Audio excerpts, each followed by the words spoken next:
Hi there, everybody, and welcome to Roll with Advantage. And in the most fun turn of events in a long while, I'm not a DM for once in like a campaign, and I'm so happy. And you know what, John? This is gonna be your thing from now on for this campaign. Hey, Yeah, I'm the you do DM. this. Take over. I'm the Take over. DM. This is gonna be short and sweet because I don't usually do these at all ever. But welcome to Evrand, a campaign that I'm running for the people you see on the screen. Ah, that's So, us. we've dilly-dallied a while. Thank you guys for talking because it gave me a little bit time to kind of calm down the nerves. They're still there, don't worry. But let's jump into this new campaign. So, I would like to welcome you to the world of Evrand, a world filled with magic, mystery, uncharted lands, and intrigue around every corner. A world built upon ruins, lost civilizations, great sources of arcane, and stories long forgotten. Inhabited by all manners of life, a world that allows anyone to be anything. A farmer who tends to their cattle, a noble counting their money, a king or queen ruling over their people, or, in our case, heroes who will save the world. The year is 459 PD, or post-divergence. Over a vast ocean of many continents, we come to one in particular, the continent of Ifira, a large mass of land where three different seats of power sit. The kingdom of Isvaria, the prosperous and gentle land of the elves. Isvaria, known as the Kingdom of Coin, was responsible for creating the first trade route in Ifira. The land is rich with diverse culture and trade, universal income and education for all. Each town or city provides something unique to their economy. Their capital of Alden is second largest city in Ifira and known throughout the land as the best place to start a new life. The second, the Dagram Empire, the advanced and stern culture of the dwarves. The Dagram Empire is a land of technological wonder with a vast history spread throughout. Their mountains are home to many unique beasts and plenty of ancient ruins, still yet to be discovered. Their empire is responsible for many inventions you might see around the world, such as sundials or airships.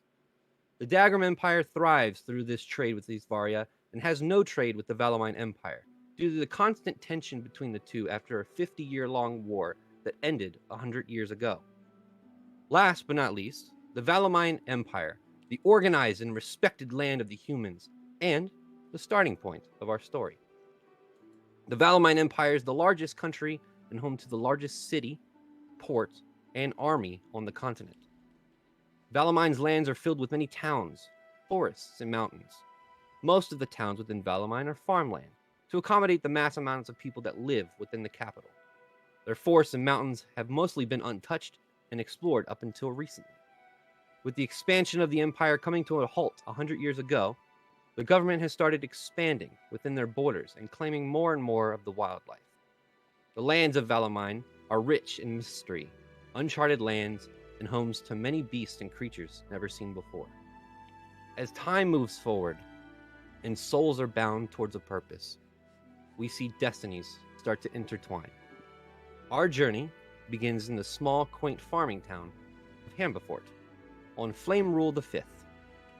The town itself has become an out-of-the-way rest stop for those trekking towards the capital or towards the border of Isvaria. This town is quietly nestled between a large section of mountains known as the Shattered Spires, a vast forest known as the Mallow Grove. The buildings and layout of the town resemble that of an old western. Different sized wooden and stone buildings make up the central thoroughfare of the town.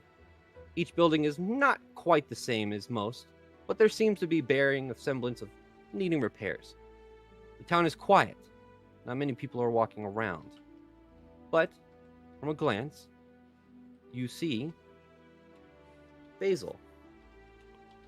As you have just gotten to the town of Hambafort, talking with the barkeep Alan, you've turned around and decided to make your way outside of the tavern. As you step through the swinging gates of the tavern, the Green Dragon, first, I would like you to describe your character.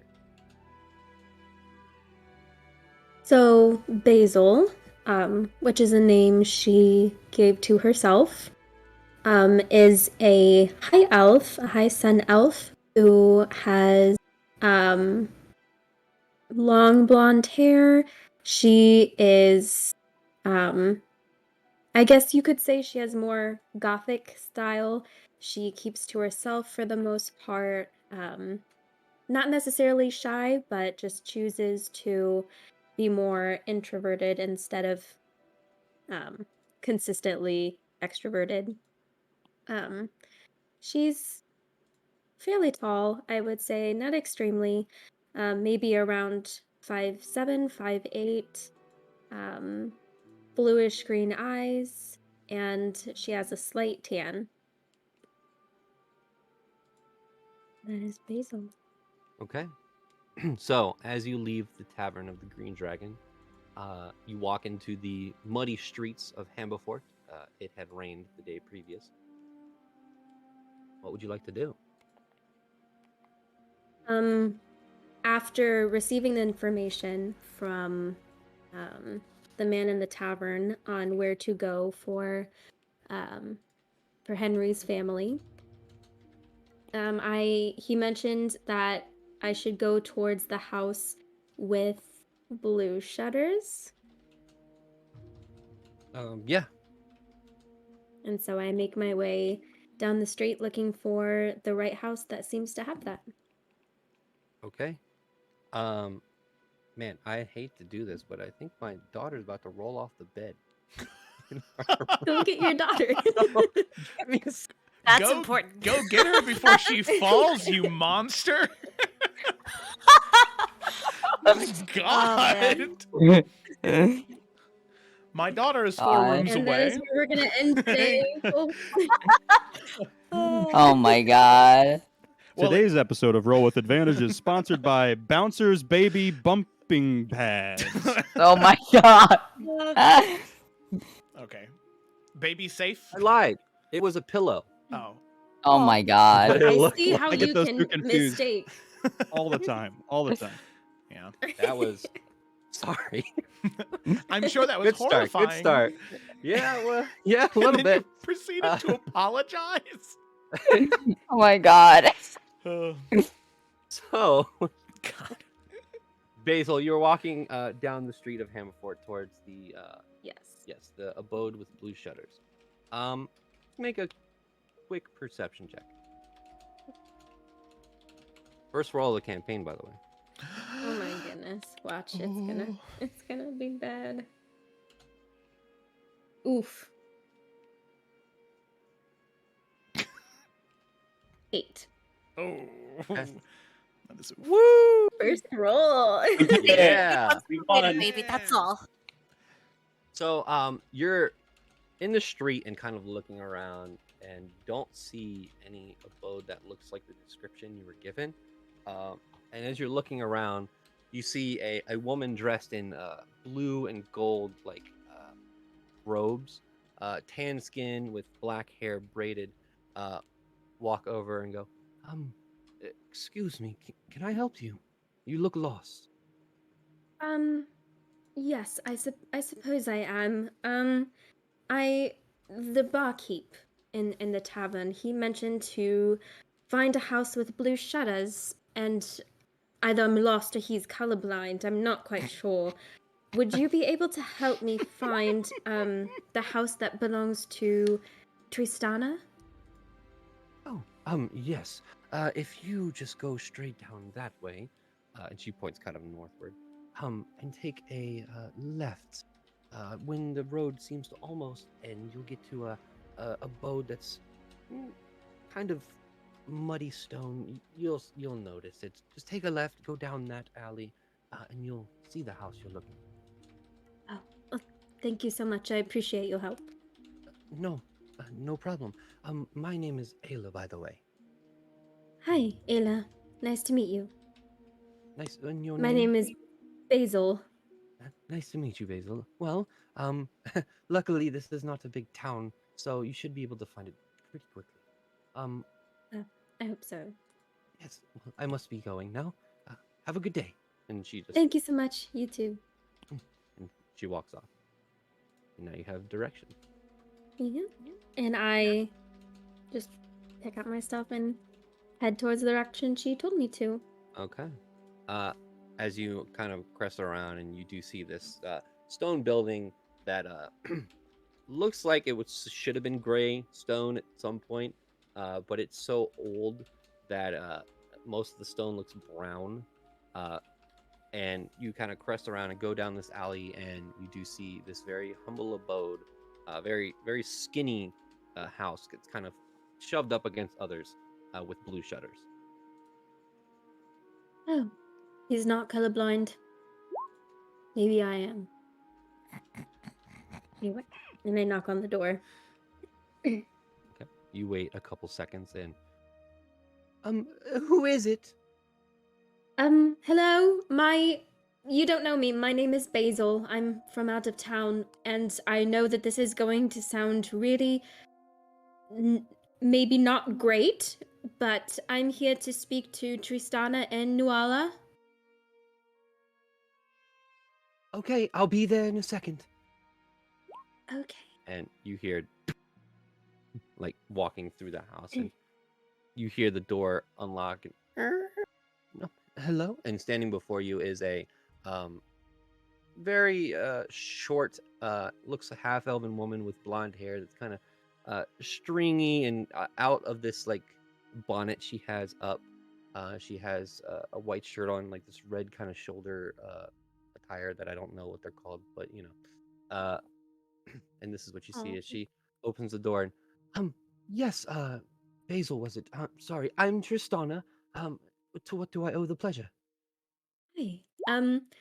I have come here to deliver some items and a message, but I think it might be better to do that inside where you're sitting down. Sure. No problem. Come on in. Sorry, it's a little messy. Oh, don't worry, I've been living in the woods. Oh, okay. Well, it's probably better than the woods. Well, you be the judge. And she leads you inside, and you can see a very common, humble abode. That one central couch, and like a table off to the side for eating. She has what looks like herbs and things hanging over this fireplace. On top of the fireplace, where there's also a pot that is on right now. Looks like she's cooking some sort of soup. Please have a seat. Are you hungry? Um, yes, I am. Thank you. Of course. And she goes over and as she's making you a bowl, and with her back turned to you, she's like, "So, again, what do I owe the pleasure?" And she gets the bowl and starts walking over and hands it to you. Oh, thank you so much. I guess there's no real easy way to say this. I have come with items and word from your husband. Henry? Yes. You've heard from him. In a way, yes. He you haven't seen or heard from him in a long time, have you? It's been No, he went on a hunting trip and it's been months now. I assumed he ran off. Well, he did not run off. I'm very sorry to be the one to tell you this, but Henry has unfortunately passed on to the other life. As you say that, you can see that she had her own bowl of soup. Her hands start to tremble a little bit, and she looks down with these wide eyes and slowly sets the bowl on the table, and sits down in a very small armchair. Oh, how do you know this information?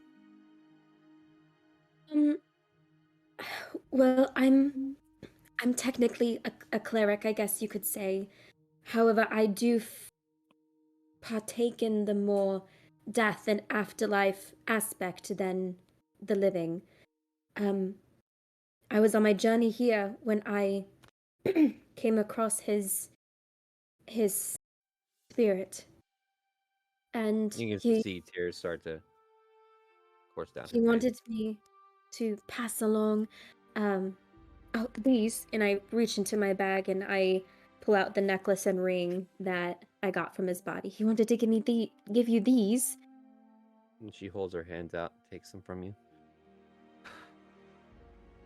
And she just starts crying. And he wants me Henry. to tell you that he's so sorry and that he loves you and your daughter very much. And he wants you to know that even in the afterlife, he is still looking out for your family. He told me to tell you that there's hidden gold in your house that should keep you and your daughter afloat for the rest of your lives. And she looks up and she's kind of muttering to herself and she's just like, Henry, you were always so romantic.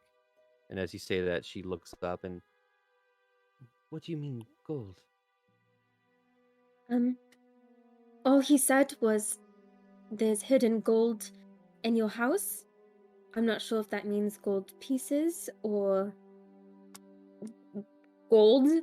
I'm not quite sure, but he made it seem like there was enough to keep you and Nuala steady for at least most of your life. We didn't have a lot of time. I was trying to help his spirit cross into the afterlife. He felt that he couldn't do that until you knew how much he loved And you. he did cross, He right? did. Yes, I watched him. He seemed so happy and content by the time he was able to go after I told him I would meet you and hopefully Nuala and tell you his message. Well, thank you. Thank you for delivering his last request, and I guess I have some searching to do. I wish I could tell you more. But Well, if you this is. ever need my help, Thank you. Thank you. I don't. Do you need any payment or is there anything no. I can do? No, this is always just what I've done, I guess. Um, Well, Never expected anything really. So I just I wanted you to know. thank you. I had been denying, but I know Henry was a good man and he wouldn't have ran off. I've suspected and I've been planning. So thank you for confirming. Give me Oops. some sort of closure. I'm very sorry that this is the news that I had to bring to you. But I guess I thought that it would be more worth it knowing than always questioning. Yes, agreed. Well, again, thank you. If you don't mind, this is a lot. And I need some time. Oops. Thank you, Basil. Of course. I completely understand. If you need me, I may be in this village for a little while longer, so I've been told it's small, so you should be able to find me easily. It is very small. Very, very small. But Well, I wish you luck on finding the gold, and my thoughts are with you and Nuala. thank you. Would you like to bring the bowl with you? You don't need the bowl. Well, if you'll be around, you can return it later. Sure. I'll wash it and bring it back. Good. Okay. Okay. And And she so I wipes just the tears. I'll walk you to the door. Oh, thank you. I pick up the bowl and walk over to the table or the door. Okay. Thank you so much for the food and see you later. I assume. Goodbye. Goodbye. For the bowl, yes. Okay. Okay. And with that, as you make your way out of the abode and start to walk down the alley back to the thoroughfare, Vey. Yes.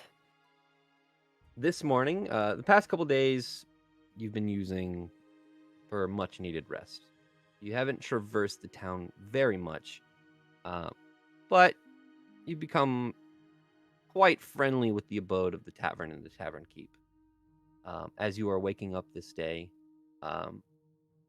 in this very almost, well, to what you're used to, this is very generic, and it is single bed with hay, uh, and there's a small table on the edge of the room. Um, but you wake up and you can hear birds singing outside the window. Sorry, I have emotional whiplash. Like, oh my gosh, okay. I was like tearing up. All right. Yeah, I guess they would get up and kind of get ready for the day, and start heading downstairs to help the barkeep that everyone seems to know. So as you're Hell walking yeah, down the Alan!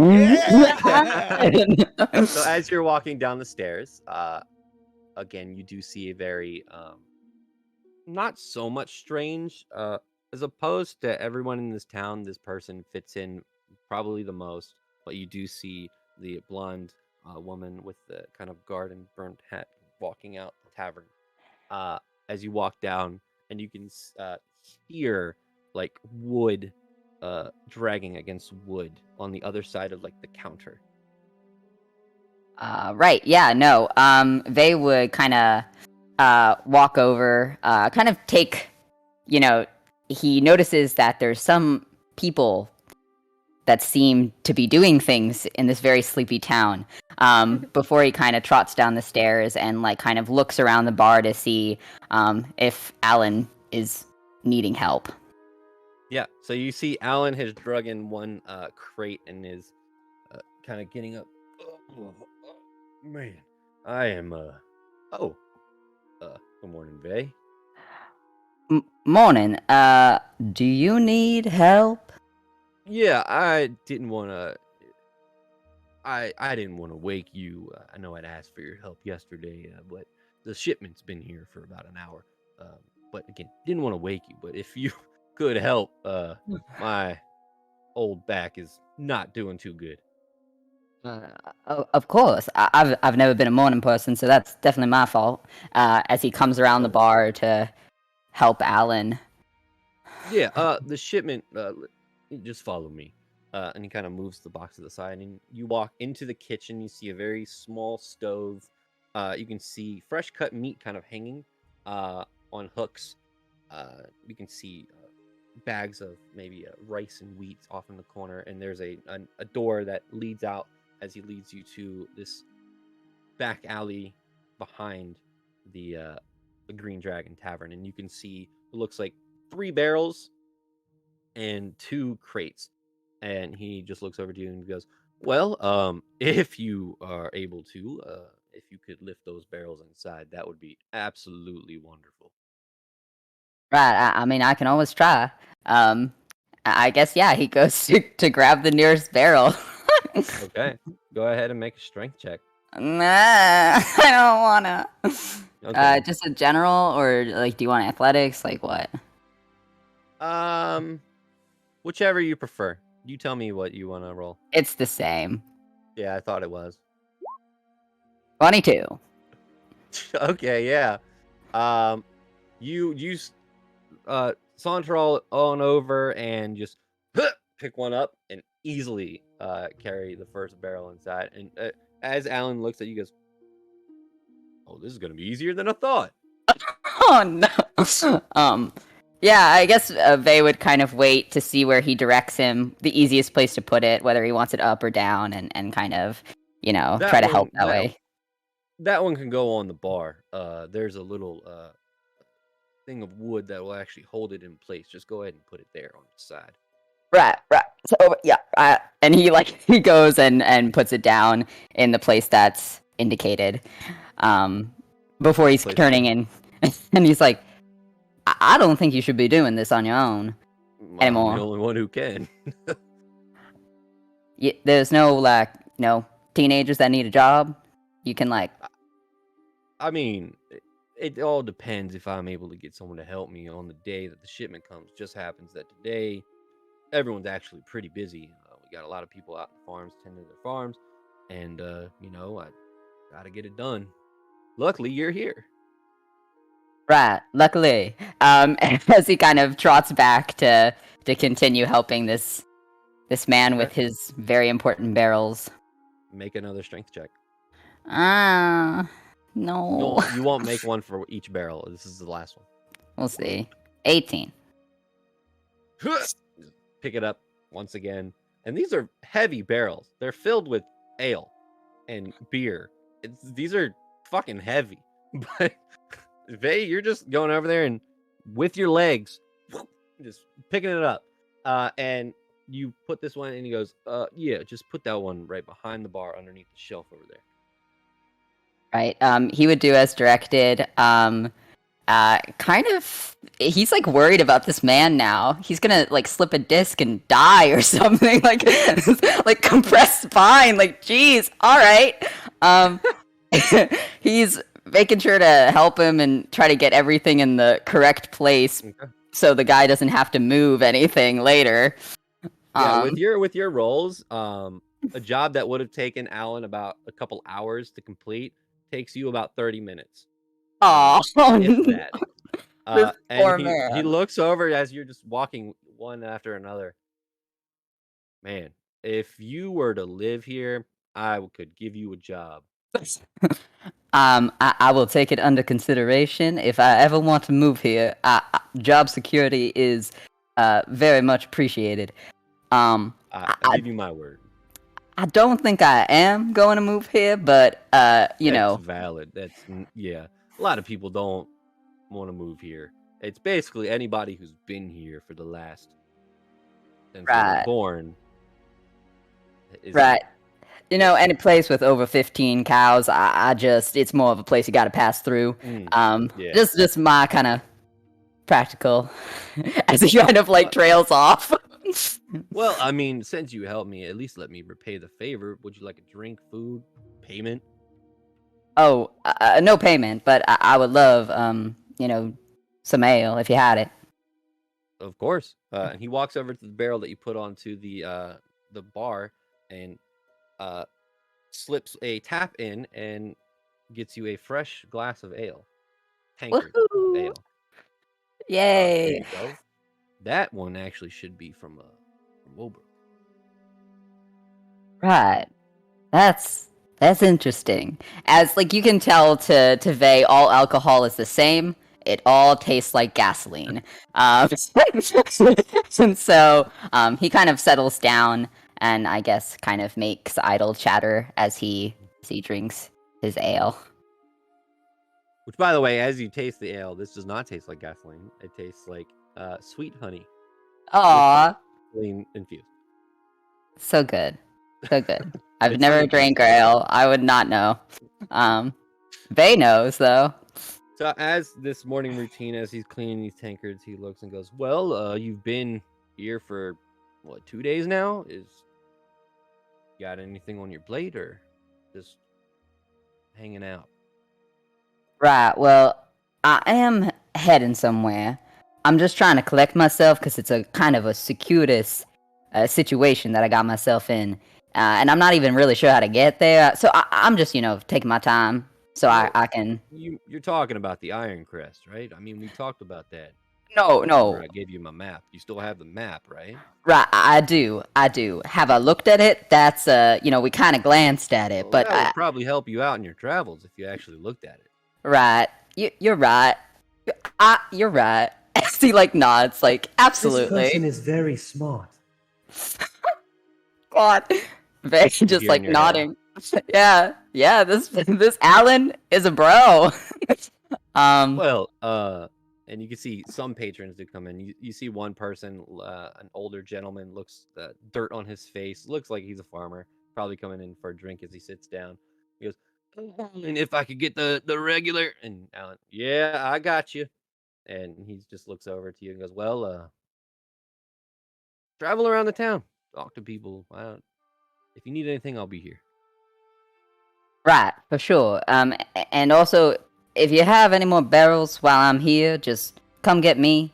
I think I'm not saying that you can't. Anyway, just have a good day. As he kind of trails out because, geez, he's worried about Okay. this man. As you turn around and start walking out of the tavern, Gideon, you wake up to the sound of singing birds outside your window in the small room that you've called your resting place for the past 3 days. You sit up and get ready for the day in this small little room. What would you like to do? Oh, I totally forgot this. I'm so sorry. This is horrible of me. Knight, would you like to describe your character? Oh, that was I should have reminded. Sorry, I totally forgot too. No, it's not yeah, my notes. I forgot. No, yeah, he is a red tiefling. He's dressed in gold and black. Obviously takes pride in his appearance. I would say, he is fair.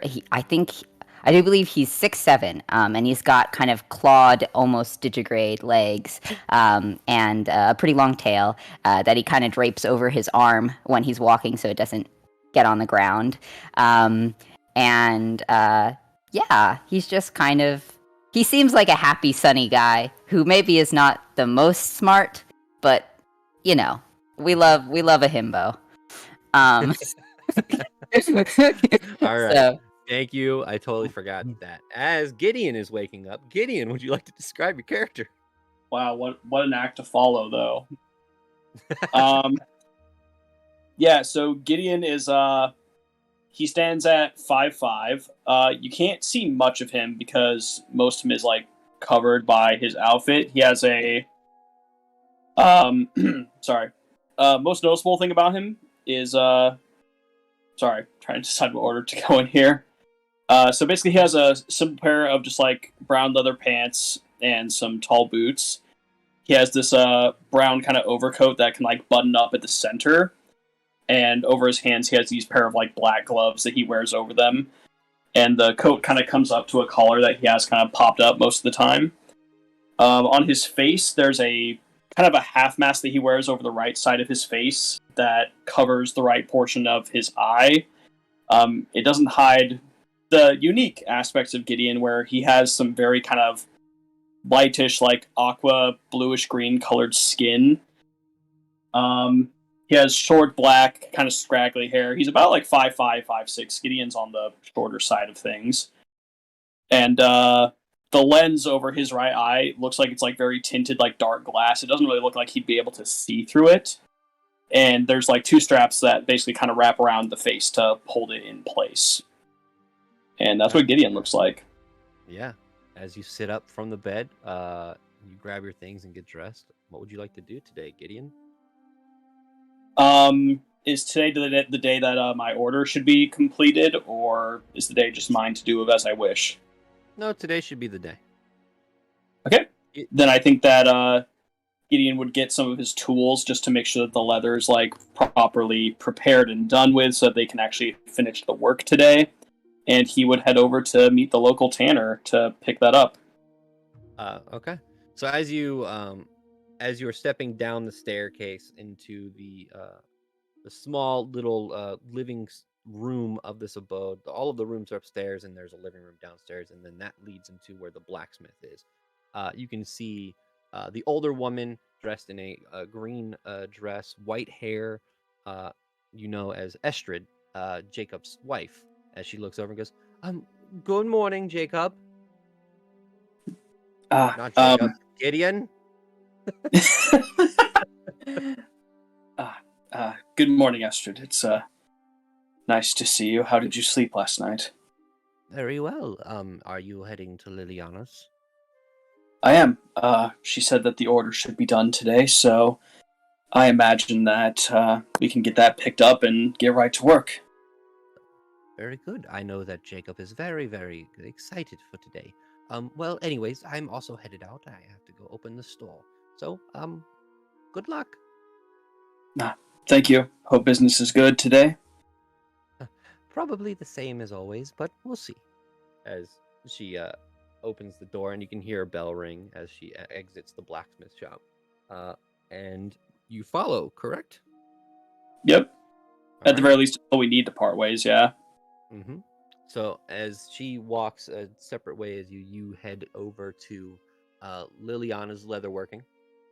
And you can see Liliana outside tanning another piece of leather as she looks over at you and says, "Oh, hello, Gideon. Good morning." Good morning, Liliana. I was just checking in to make sure that my order was finished today. It is. Give me 1 second. And she walks inside. And you can hear like what sounds like she maybe stubbed her toe into like a piece of wood. And shit. And she's like moving around. You can hear things just moving around inside. You've never been inside, but you can just from the sounds tell that it's very unorganized. As she grabs and walks out with the large piece of leather, which is weird that she's very strong, it seems. You haven't seen this before. She just has it on her shoulder, and she kind of hands it out to you. Here you go. Thank you. And he will take it from her. Make a strength check. Make a strength check. All right. Mm-hmm. Okay. Dirty 20. Okay. This is way heavier than you thought, but you braced yourself and you throw it on your shoulder. You have what you need. All right. Thank you very much. This will be perfect material for what we need. Yes, let me know if it works, if it helps. If not, well, I've done my part. I can't really make different leather. It's all. Anyways, let me know what happens. I'm sure it will be fine. This seems like the kind of leather that we need. Plenty heat resistant and cut resistant. There should be no issues, but I will let you know. Thank you. No, thank you. You're welcome. And she goes back and starts to tan one of the pieces of leather. And Gideon will head back to the forge. Okay. As you head back to the forge, you can see sitting on a rocking chair outside is Jacob Sutton, the local blacksmith. And I will hold on. His bristly white beard and slicked back white hair, drinking what looks like a cup of coffee. He goes, "Oh, is that the leather?" Yes, it is. Well, should be everything we need to get things situated. All right. Well, let's try to get this thing going. Come on, inside. And he walks inside, leaves the door open for you as you walk in. Well, you want me to try first, or you can handle this? This is kind of. I'll let you try first. All right. And what do I need to roll in order to make a proper bellows? That's a good question there. Let me look at stats. I got smith's tools. Okay. You have proficiency with them? Yeah, man. Okay, make a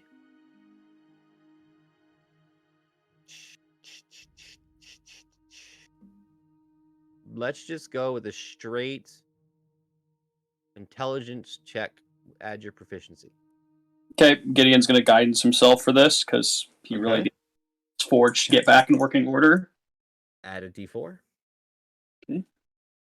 18. Yeah. Over the next hour and a half, you spend the time meticulously placing things where they need to, and tightening things where they need to be tightened.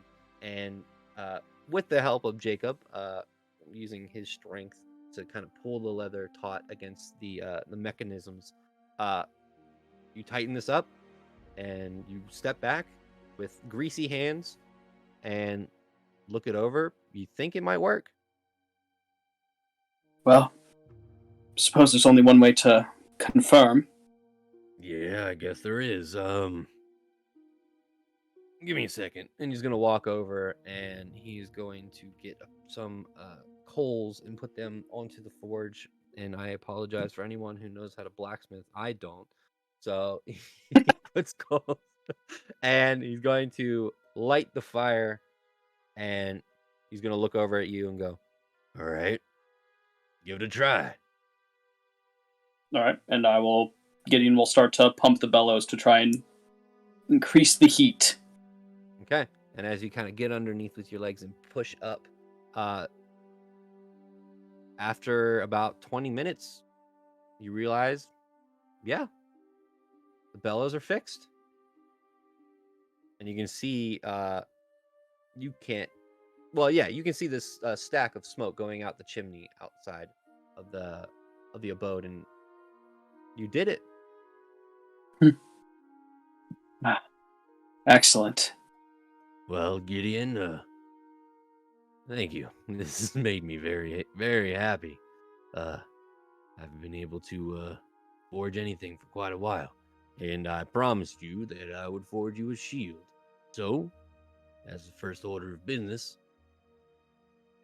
I will start on that. It's probably going to take me about 2 days. Yes, of course. No problem. Just, Mhm. thank you. It's going to be very helpful. No, thank you. You've been nothing but helpful since you got here. Anyways, the day is young. Go mingle, or unless you want to help me around here. I think a walk would do some good, but thank you. All right. Well, I'll get to it. And he puts his leather apron on and starts grabbing his tools, and you can see a very slight smile across his face as you're walking out. Gideon just kind of smiles to himself, and he won't have any destination in mind. He'll just kind of walk. Okay. So, as you're starting to walk out, Rianne and Yrsa. As you step into the town, dirt road is very wet and muddy from the rain that swept through the last night. Forces you to pull your boots up a little bit with more effort as you're lifting your feet. The air seems partially humid, and there's a slight breeze. Yrsa, you can't remember exactly how long it's been since you stepped foot in this town, but it almost looks exactly the same from when you stepped last. Brienne, you remember the people that helped you here, or you talked to about 2 years ago. Mm-hmm. And as you're holding Hikari's lead, you take a look around at the peaceful town. Not before, of course, Hikari nudges you for a possible treat. And Rian, if you would like to describe your character. Yeah. So, Rian, as he gives Hikari a small treat, getting a good look at him, you can see that he's a man that stands 5'11", 6 foot tall, an older man in his mid to late 40s. Small wrinkles and cuts and scars along his face. His hair black speckled with gray and pulled back into a small knot on the back of his head. You can see a small braided leather band across his forehead. And he's currently wearing, looks to be some type of boiled leather armor that is decorative and worn down. At one point in time, it may have been much nicer, but it is well worn. As he walks along, you can see that there's a cloak that's sort of pushed off to the side as he's giving Hikari the small apple. And on his left arm, you can see what looks to be a tattoo sleeve of some kind. The tattoos themselves being that of what looks to be a whole bunch of cherry blossom leaves floating around, a mountain, a wolf, and a dragon sort of curling around the shoulder. You can see on his back there's currently a wood buckler that has a faint glow to it, almost like waves lapping upon the shore. It sort of shifts and changes from teals to deep blues. And most importantly, standing proud and tall next to Rian is his noble steed, Hikari, a dapple gray mare that has a similar stone-like quality to their face and a similar age, a little bit older, but very, very happy to be eating an apple.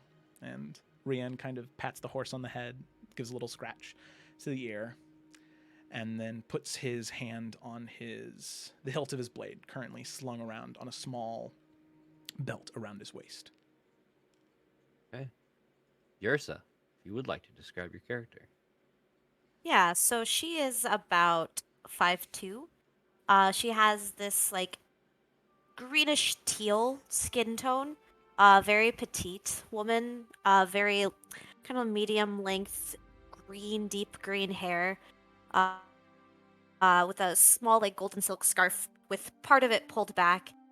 She's an Eladrin woman, so in her hair there are little flowers that just kind of grow on her hair, and just depending on the mood she's in, the flowers will change type and color.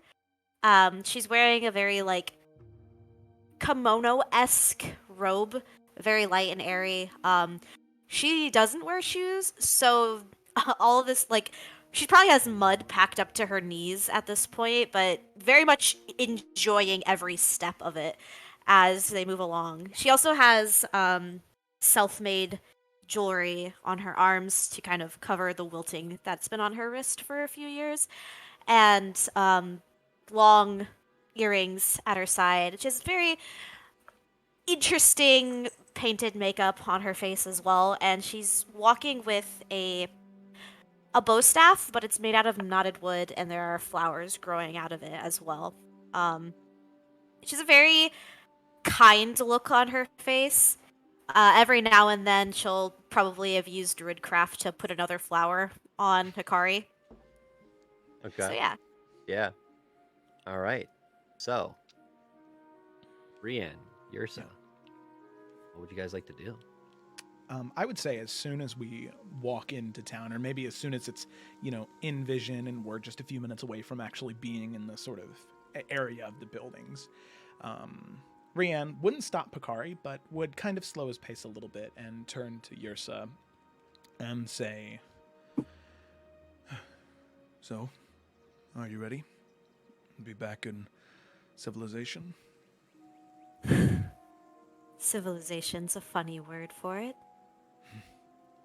But I am ready to see what I've been missing out on for so long. Though I have to say, she kind of looks around. I guess I was expecting more to change in a matter of, 12 years now? Things in this region of the world, they don't change very quickly. And Hambafort, last time I was here 2 years ago, I don't think it's changed almost at all. In fact, I think most of the tracks in the mud are the same too. People are stuck in a rut in this city, it seems. Doesn't look like much has changed, but for the time being, there's a man that I briefly met. Kind man. At least when I was here a couple years ago, it didn't seem dangerous at all. If you don't mind, I'd like to stop there first. Make sure that nothing has changed too much in the city and that, for the most part, we're safe here. She gives you a small smile, Rian. Well, you don't need my permission to go about. There's an old friend I would like to catch up with, if she's still around. He nods. And we can catch up more later. At least humor me with going to the tavern first together. You can see she kind of like rolls her eyes a little bit. That I can do. Thank you. I told Yelendor what I would do, and I plan to do it to the best of my ability. I have been telling Elendor for years that I can take care of myself. But, by I all know. means, lead the way. Thank you. And he smiles, very warm, especially around you. And then I guess we'll lead the two of them to the Green Dragon Inn. As he's walking Yep. away, Yursa's gonna like make a little daisy pop into Rian's hair without him noticing. Okay. No roll. Oh, yeah. It's there.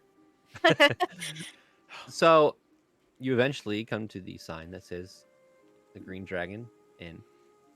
And as you walk through the swinging doors, you see maybe 2 or 3 people sitting inside.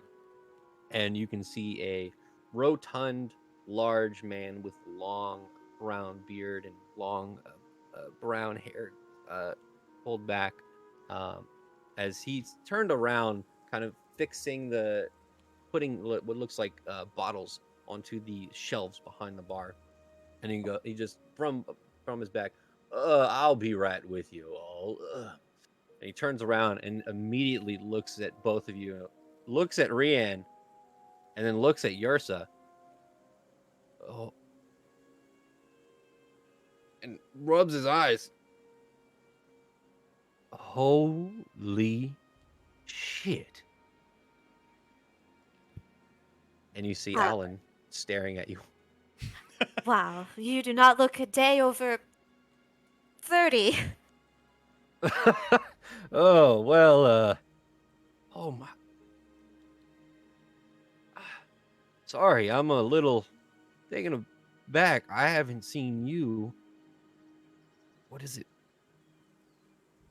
Far too 12? long. 12 years. Yes, far, far too long. It's good to be out and about. You look like you've been eating well. I have. I do own a tavern, so I do have food all around me. But I can't. Sorry. Rian, right? That's correct. Last time I saw you, you were running towards a fire. Yes, I got a little caught up. Sorry I didn't come back sooner. And he's going to kind of No, look towards Yursa. Well, it's a good thing, too. If whatever you did, Alan, you sent him in the right direction. He's like, kind of like, just kind of holds his head where, the bald spot is and everything. And it's, wow. I have no words, honestly. And Rian will kind of like put his hand up and he'll walk up to the bar. And of course, he would have he wouldn't have brought Hikari into the tavern with him. He would have tied him up outside. Clonk, clonk. And he'd walk up to the bar and just kind of lean over a little bit and just say, right now, we don't need any food or drink. We're fine. I just wanted to double check. Sure? I'm sure. Maybe later, but for now. It doesn't look like it from outside, but has anything changed since last I've been here? I just want to make sure the city is still safe to traverse through. That's all. No, other than people getting older and the buildings getting, worse. There hasn't been too much happening here.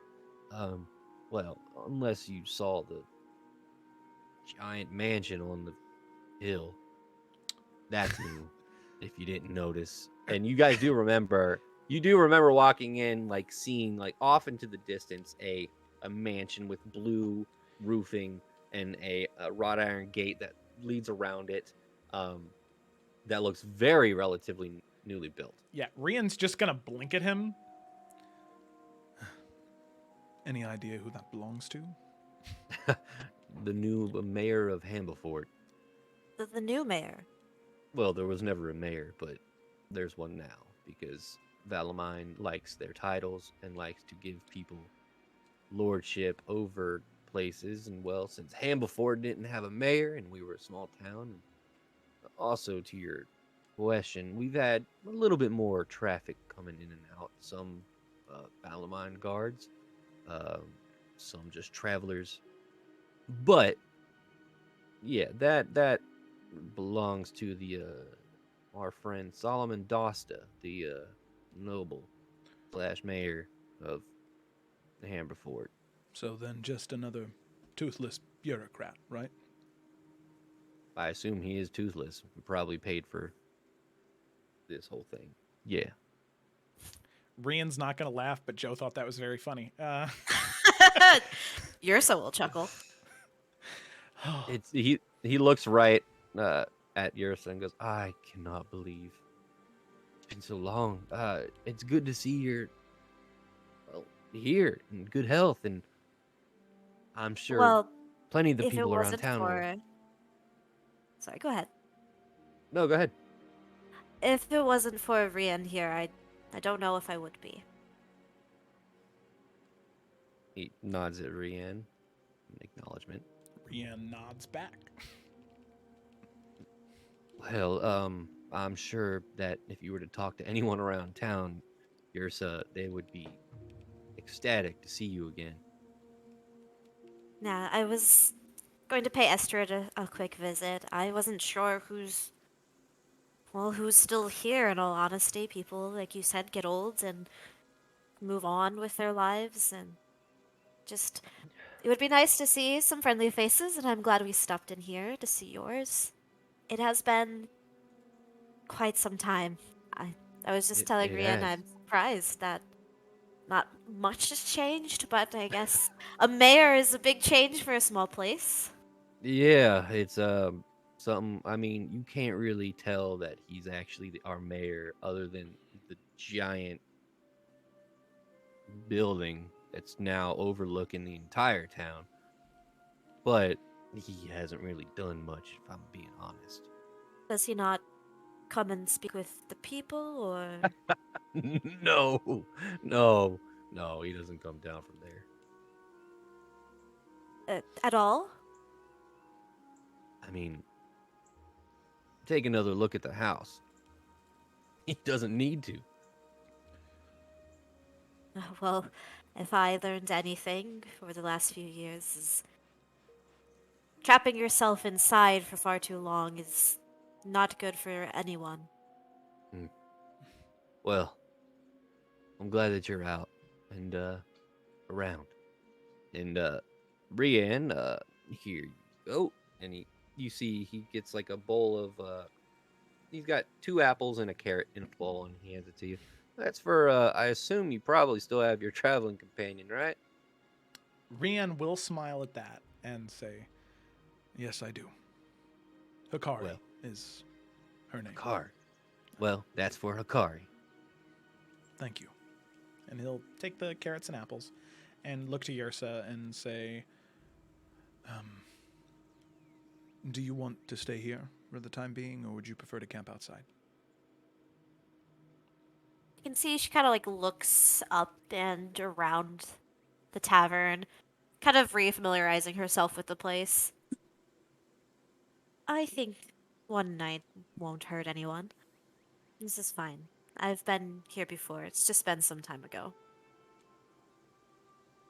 And he'll nod and turn towards Alan and say,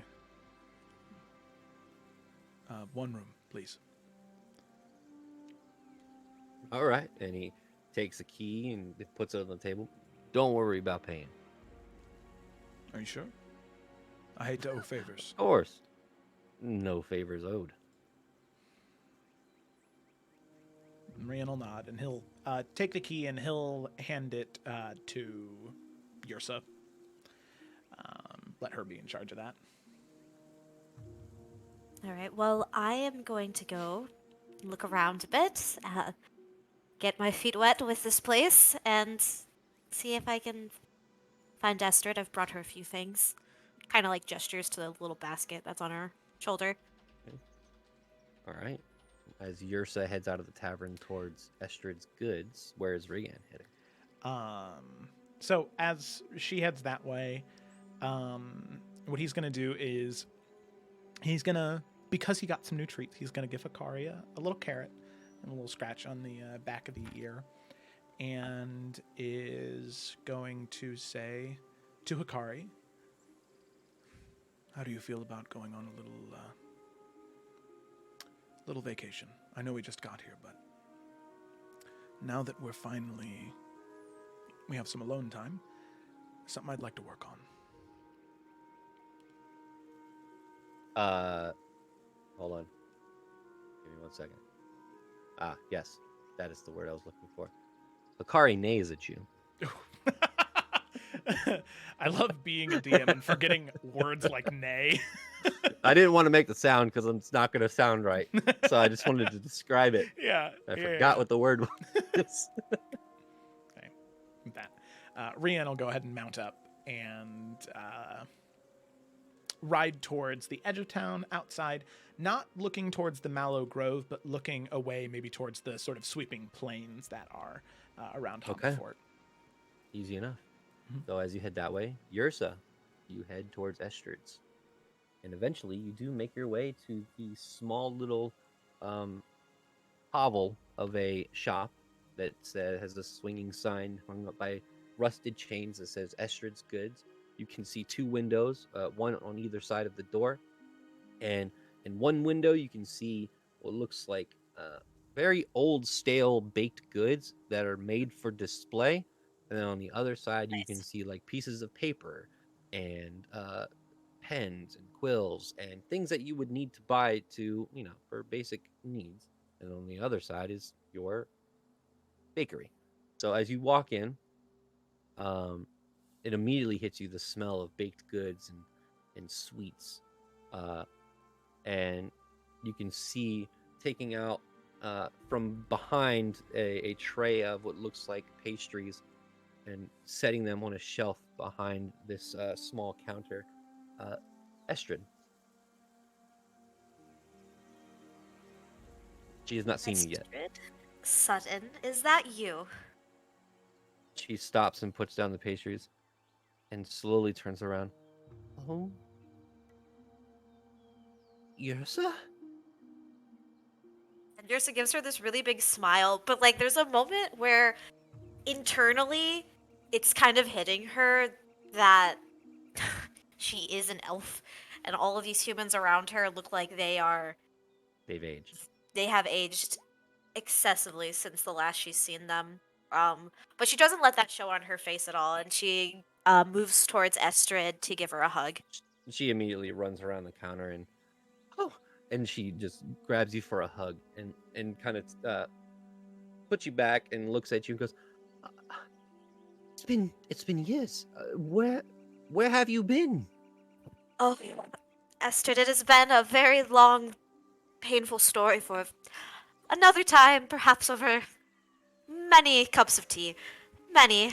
But I am here now, and I had to come and see you to make sure you were doing well. And am. here you are. Yes. And you can see on her arm is a bracelet that you had actually made her years and years ago that she still wears to this day. Oh, As you she- still have this thing. Well, it's brought me good fortune, and well, maybe Jacob needs one. He's been having a little bit of trouble with the forge. However, we did come into contact with a very, very astute, intelligent individual that is actually helping him. Sorry, I'm going on a tangent. How are you? I have missed your tangents, I will say. Honestly, I am the best that I have been in many, many years. And I don't know, this sense of freedom, I guess, is the best word. It's been nice. I've met a very lovely friend along the way so far. I'll have to bring him by and introduce you. She winks. She squints her eyes a little bit. Very nice friend. Okay, and she winks. And now you sound like Willow. A very nice friend, indeed. His name is Rian, and he's part of the reason why I am here.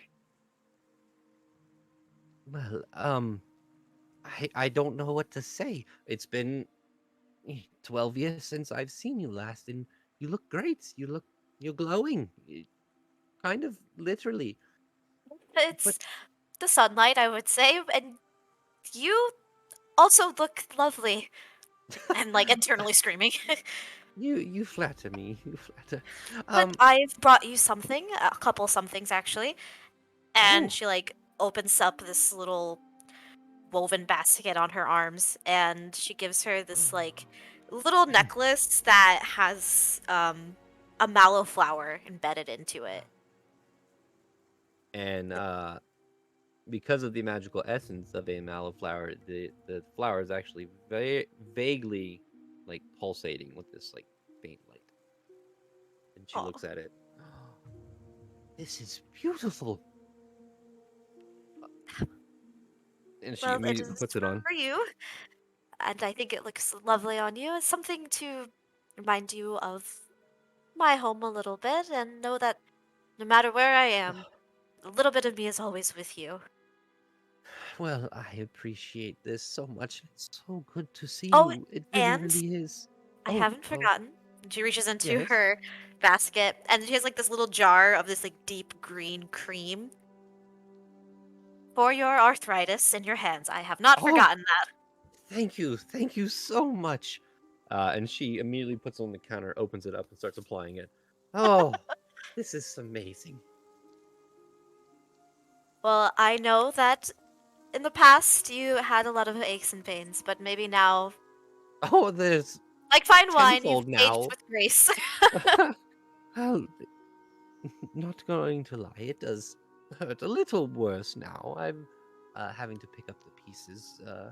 Jacob's forge, like I said, broke not too long ago. He hasn't been able to really, well, forge anything, but from what I saw, uh, the smokestack, it looks like that gentleman fixed it. So that's good. Maybe I can give my arthritis a rest. Another newcomer to town, or? Yes, we've had a couple of newcomers, very strange individuals. Um, but yes, newcomer. His name is Gideon. Hmm. Well, I would love to meet this man, especially if he's offering such great assistance to you all. Oh, very lovely boy. Very. Um, Uh, would you like some pastries? Some freshly baked. I would absolutely love some pastries. It's been so long since I've had something you've baked. Maybe some for Rian as well. Of course, of course. And she turns around and starts to grab the pastries and put them in a bag. And as that is happening, Rian, you eventually get to the outskirts of town and set up and start painting. Yeah. So he would just sort of, as he's riding out in Hikari, once he's far enough away from the town that he can still see it, but the sort of noises have faded away, he'll dismount, kind of pat Hikari, give Hikari another apple. Today's a big day for Hikari. Lots of treats. And take out his painting supplies that he got from the Mallow Grove and from Yrsa and her sister, and kind of get down on both of his knees and kind of sit on his feet. And put this piece of parchment in front of him and take out the little painting set and look out at the landscape. And he's going to go, all right, I've had 2 years to practice. Come on. Come on. I'm sorry. Make a performance check with advantage. Oh, he's not good at these. Okay. Can I just... Look, this is the check to paint. I'm sorry. Performance. Boom. Advantage. Let's see it. Oh my fucking god! I hate my life. It's okay. It's okay. you start painting, and a gust of wind comes through, and a leaf kind of hits your painting, and it kind of you're like, ah, shit. So then you start over. Make another performance check with advantage. You're really trying to give me a victory here, Come on. John. Come And on. performance. Oh, yay! Yeah. 19. You start painting and you're feeling really good about it. Yeah. Gak. I like to imagine Hikari just kind of like sees the leaf go by and Rian goes, shit. And Hikari just goes, yeah. And he's like, you're right. I'll calm down. And he breathes and then he paints. Again, Hikari. That's the goal. End of the campaign goal. Teach Hikari how to paint. Yep. We've done it. Gak. Oh, Gak. As you are walking into Hambafort with your new friend Corbin, who you had saved from bandits not too long ago, he looks over at you and goes, "Well, Gak, welcome to Hambafort. Not much." Yeah. Thank you so much. So you know the place that we're going to, right? My home? Yes. Yeah. Yes. Okay. I just want to make sure because I am lost. Gak, if I forgot my home, then I'd just be. I guess I'd be you. Yeah. Yeah. Well, Huh. not literally. Sorry. Just follow me, big guy. No, you're fine. And he walks through, and you can hear the as you guys are walking through the muddy streets. Gak, if you would like to describe your character. Yes. So, Gak is a 7'3" Goliath with pale gray skin and blue markings on his face. The markings start on his face and they go down his arm. You can see them peeking out from his sleeves, and they almost look runic in nature, very very Norse markings.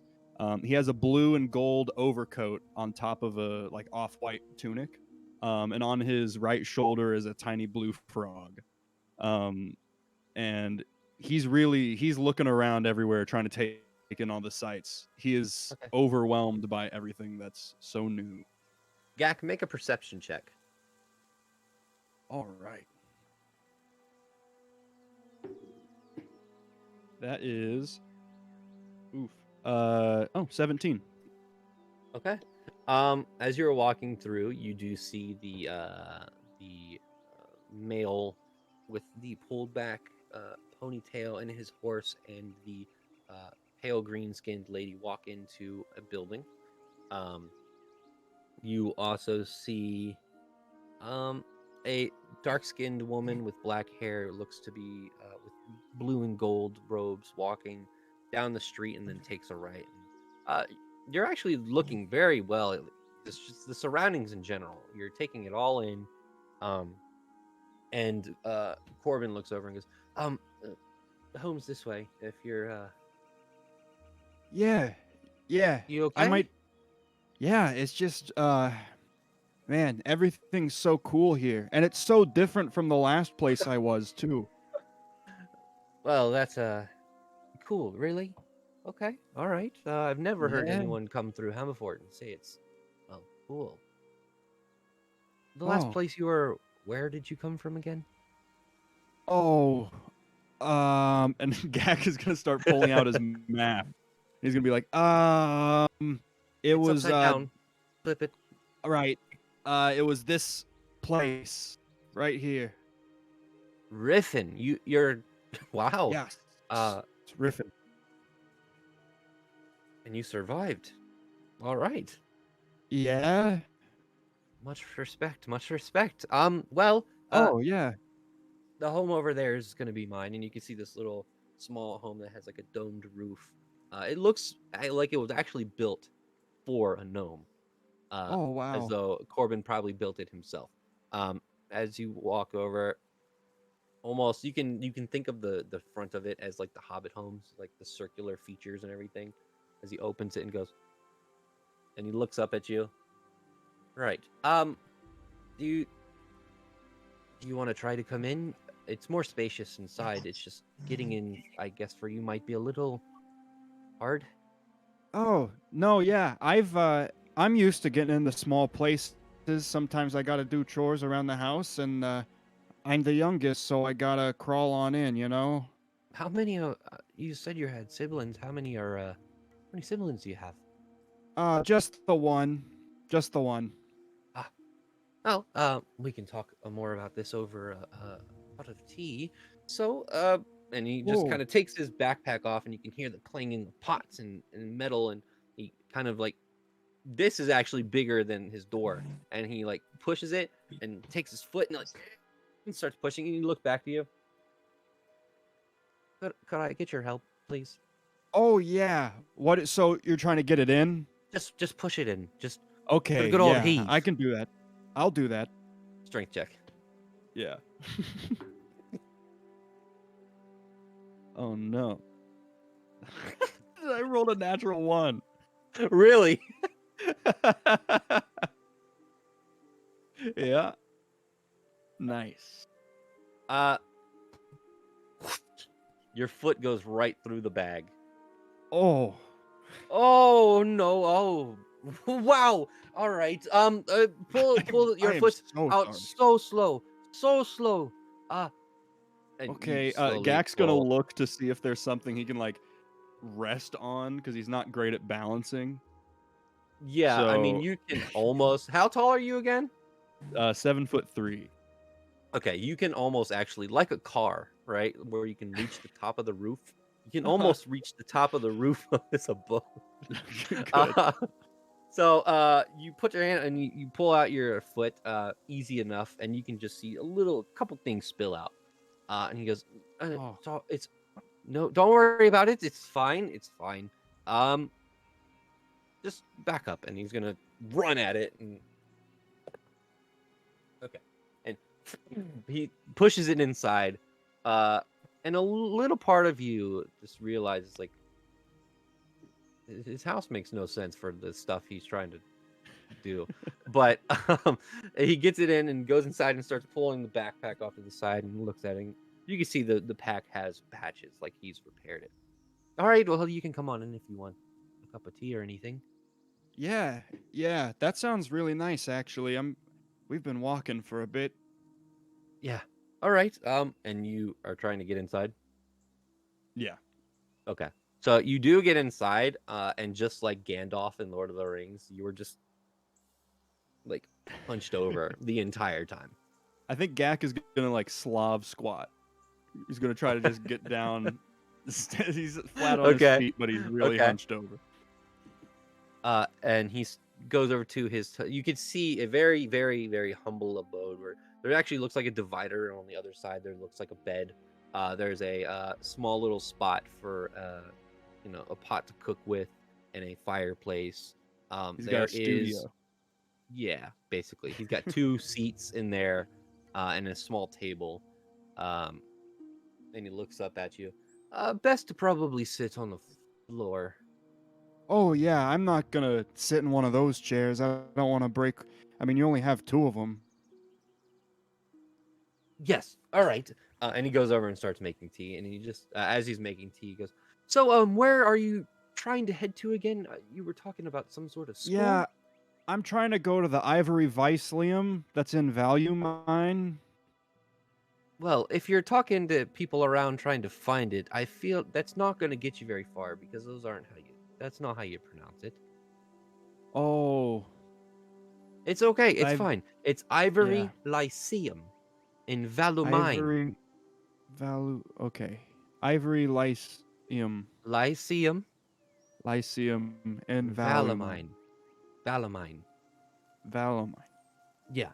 All right. So if you're, Okay.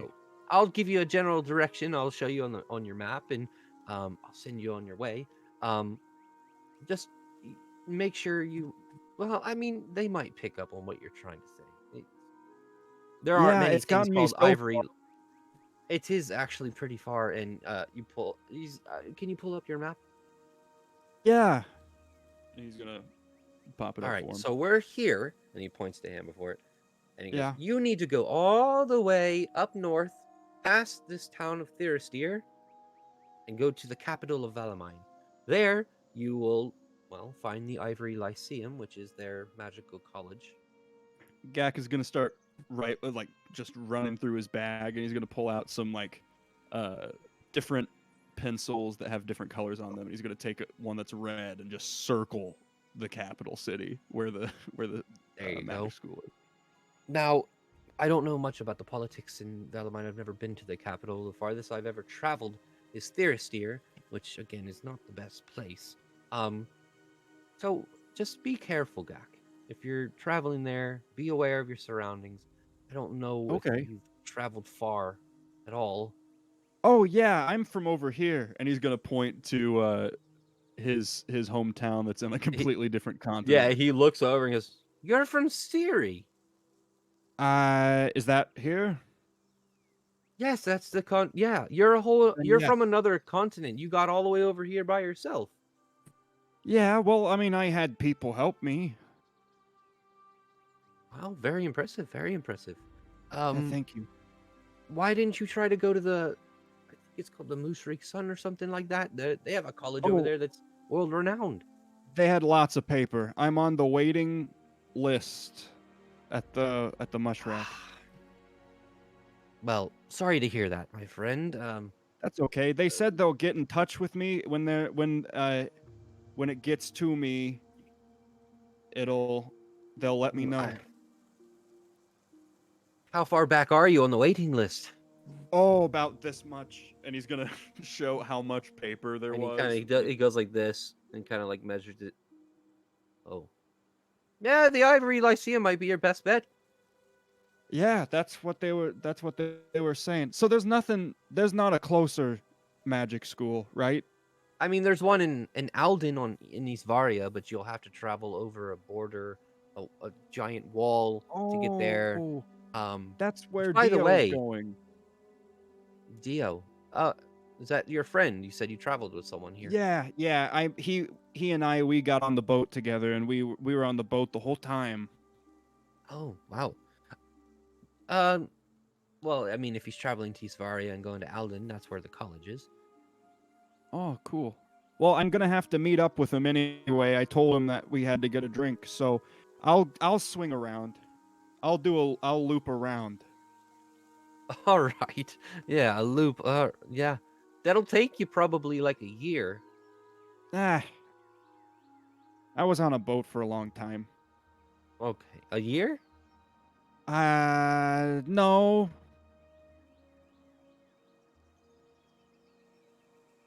All right. Okay. I'm just. He starts sipping his tea very vigorously. He's trying to. He doesn't want to tell you to leave, so he's just drinking his tea, and you kind of sit there. You start drinking your tea. Yeah, Gak's gonna. He's had tea before. His parents used to make it. By the way, the teacup is Oh yeah. very small compared to you, and you're done. Hey, Corby, this was really good. If you wanted to have more tea, we could, but I was kind of thinking I want to get to that school. Oh no, you're leaving already? No, I can stay. I don't know. No, that's Like, fine. I You can can stay for a little bit. if you need to go, then you need to go. If you need to go to the college, I'll point you right in the direction that you need to head. This is the problem, Corby. I don't think I have to do anything.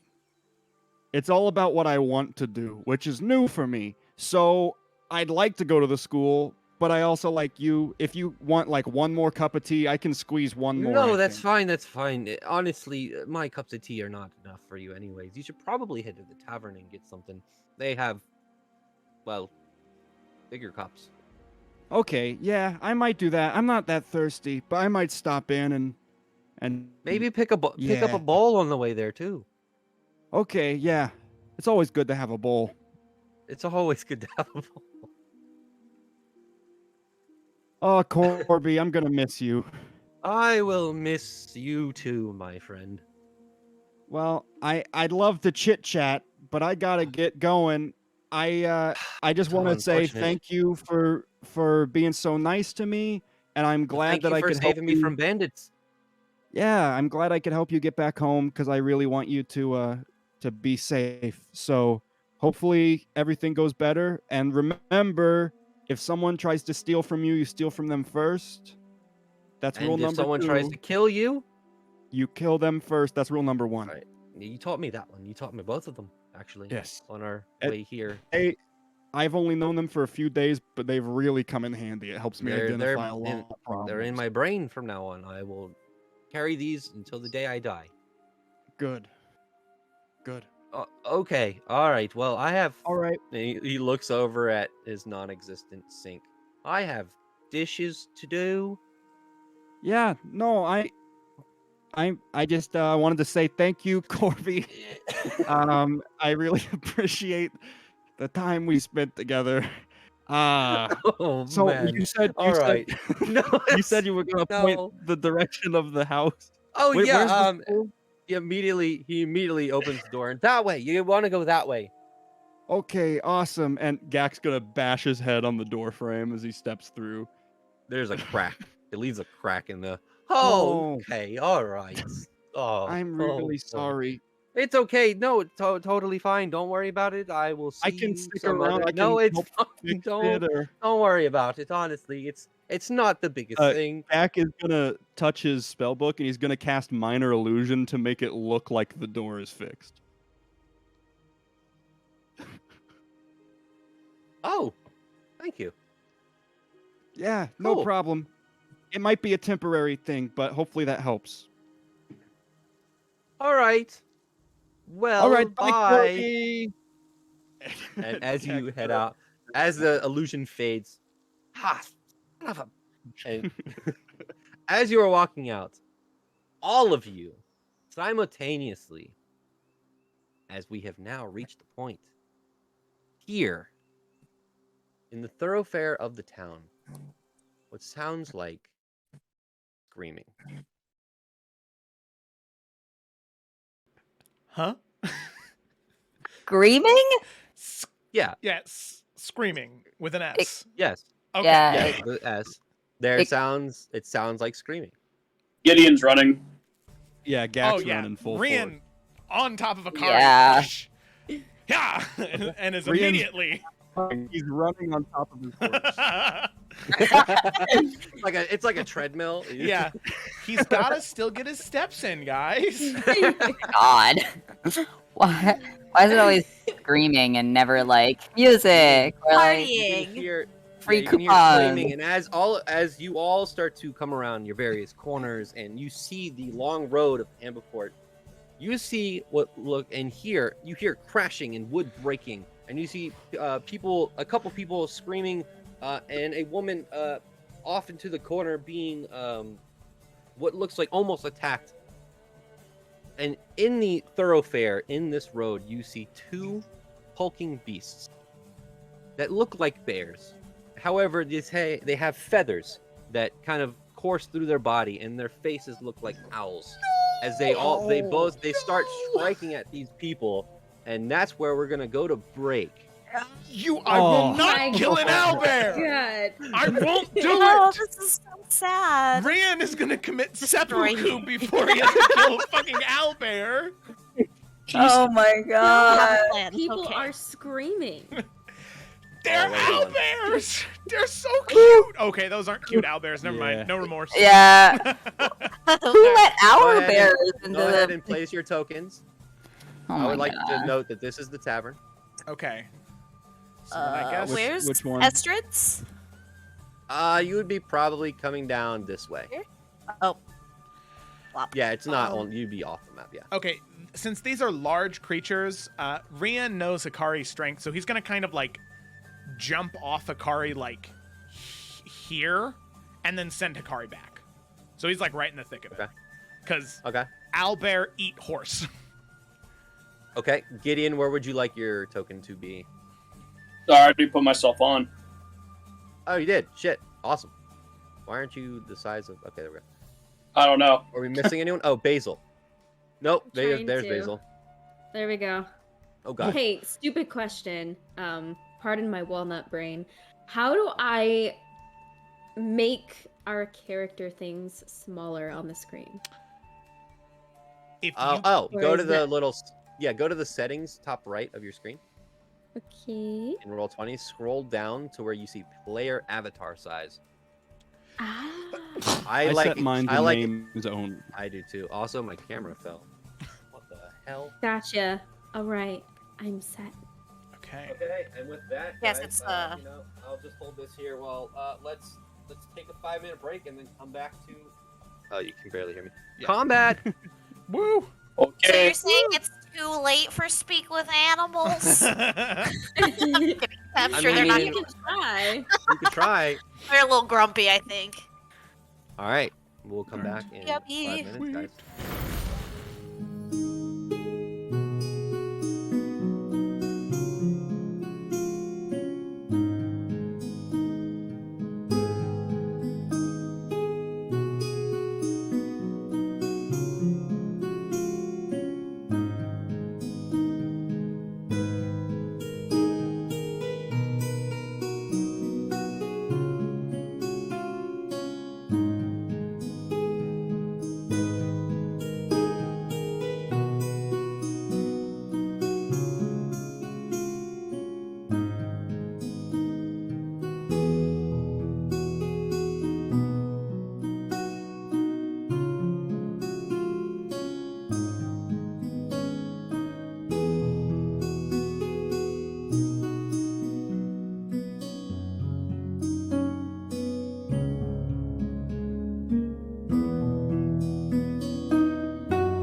at the beginning, the first of the campaign. I would like everyone to roll initiative. Wow. Now, my- do you want us to roll on? Roll the... real dice, and I'll add your turns, and I'll ask Okay. you what you get. Cool. Well, that's unfortunate. But you know what? It's okay. I'll take it. Unless you Alright. roll it. Just let me know if you are rolling it, so I don't add your turn twice. I got. Oh. 15 on your so. All right, let's see what we got. Who am I missing? I'm missing Basil. Where's Gak?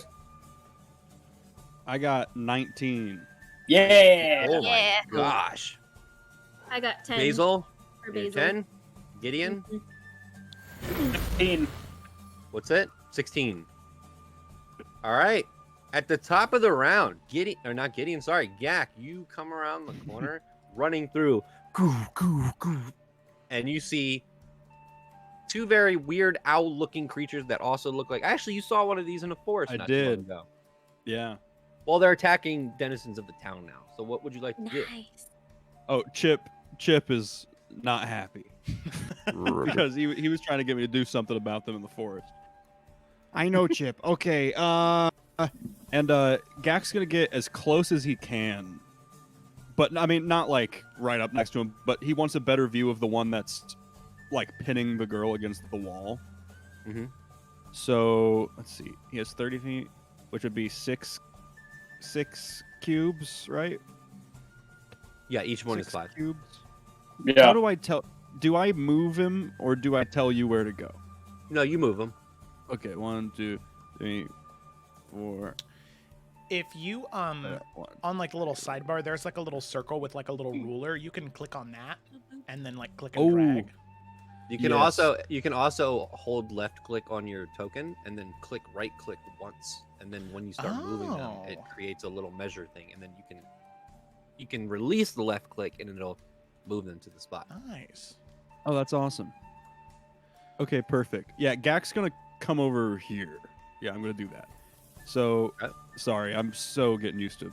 You're good. You're good. Gideon, you are on deck after this. So. So yeah, Gak's gonna run over here, and he's grasping his spell book, trying to Okay. quickly pull it out. And he's gonna flip through the pages, and he's gonna do magic missile at the owlbear right here. I don't know how to select it. Just hold There that. we Yeah, go. there you go. There we go. Yeah, on that owlbear. Okay. Go ahead and roll and- your. Are you Yeah, casting there's this at 3 of them. first level? Yeah, he's gonna do first level. Okay. Roll your 3 damage attacks. That's a 3, a 4, and a 4. Nice. Nice. That's 11 points plus 3, so 14 points of damage. Ew. And yeah, Gak is holding a spell book, and as he does, these 3 green glowing darts kind of come out of his hands and just shoot towards the owlbear.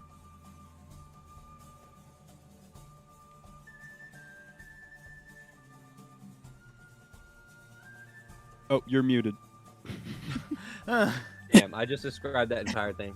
Oh no.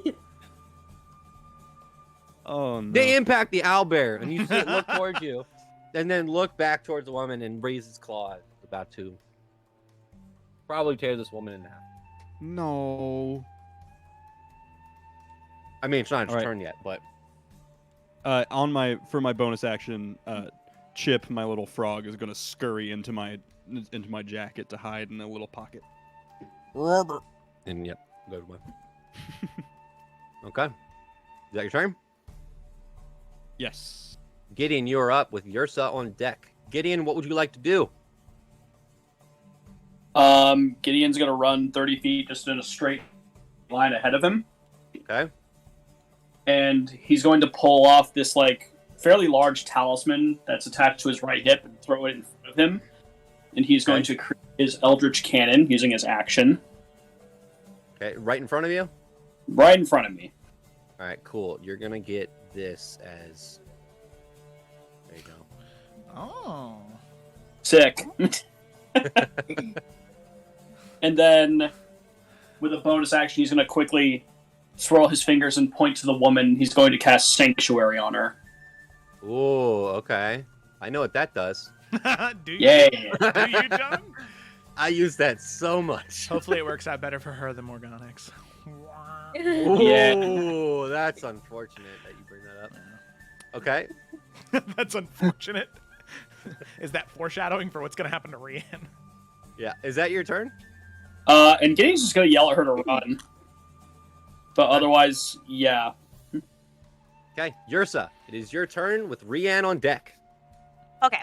As she kind of dashes out of Estrid's, there's this like look of concern and kind of heartbreak on her face to see these creatures in the city attacking people.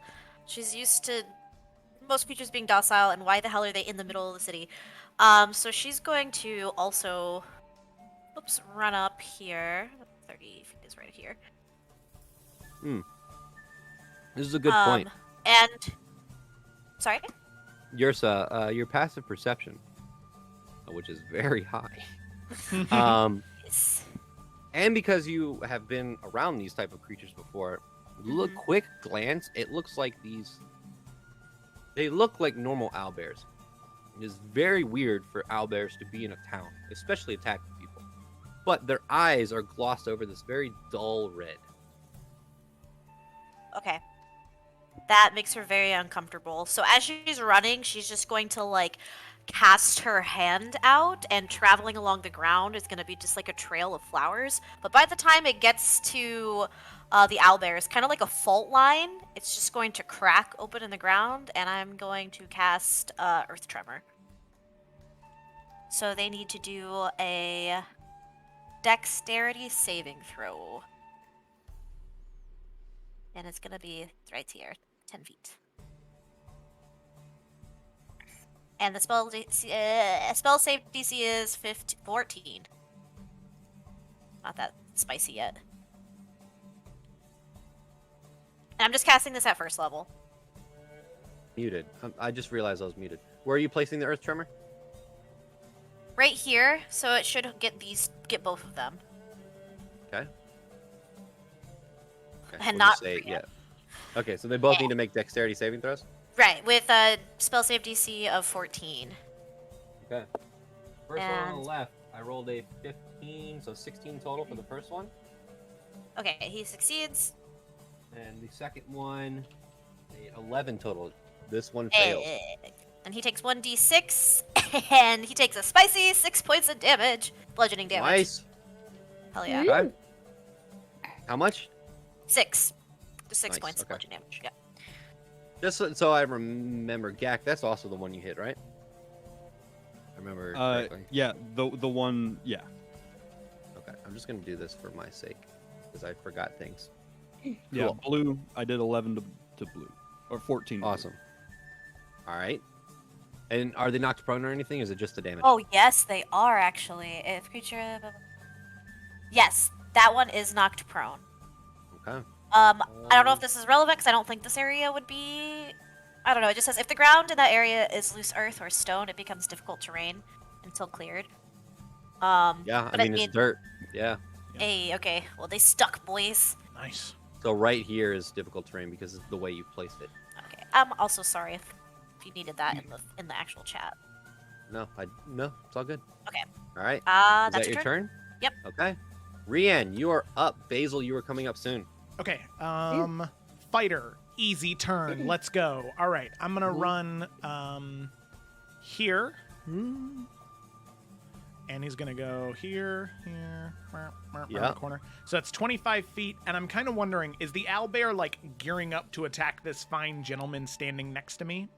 Yes. Okay. Is there any way that I can either interpose myself or shove him out of the way without him getting an attack of opportunity from the owlbear? How much And- movement do you have left? I have 5 feet. So not a I'll lot. say you could shove him 5 feet out of the way. Make an intimidation check. If you're gonna shove him out of the way and try to impose this owlbear not to attack him as you shove him, Okay. it's up to you. If you want to shove him, Yeah, I will. But as he's running around to try and get the owlbear's attention, he is going to sort of like as he pulls out this saber, which, as all of you can see, that along the blade it's like etched and there's like a dull red glow to it, as there's like little foxes that are kind of carved into the blade, giving a dull red illumination to it. As he pulls it out and gives this like flourish of the blade, there is just this gust of wind that kind of wraps around it and then wraps around him to hopefully make himself seem more intimidating. I'm gonna go ahead and use my Might of the Okunai ability here.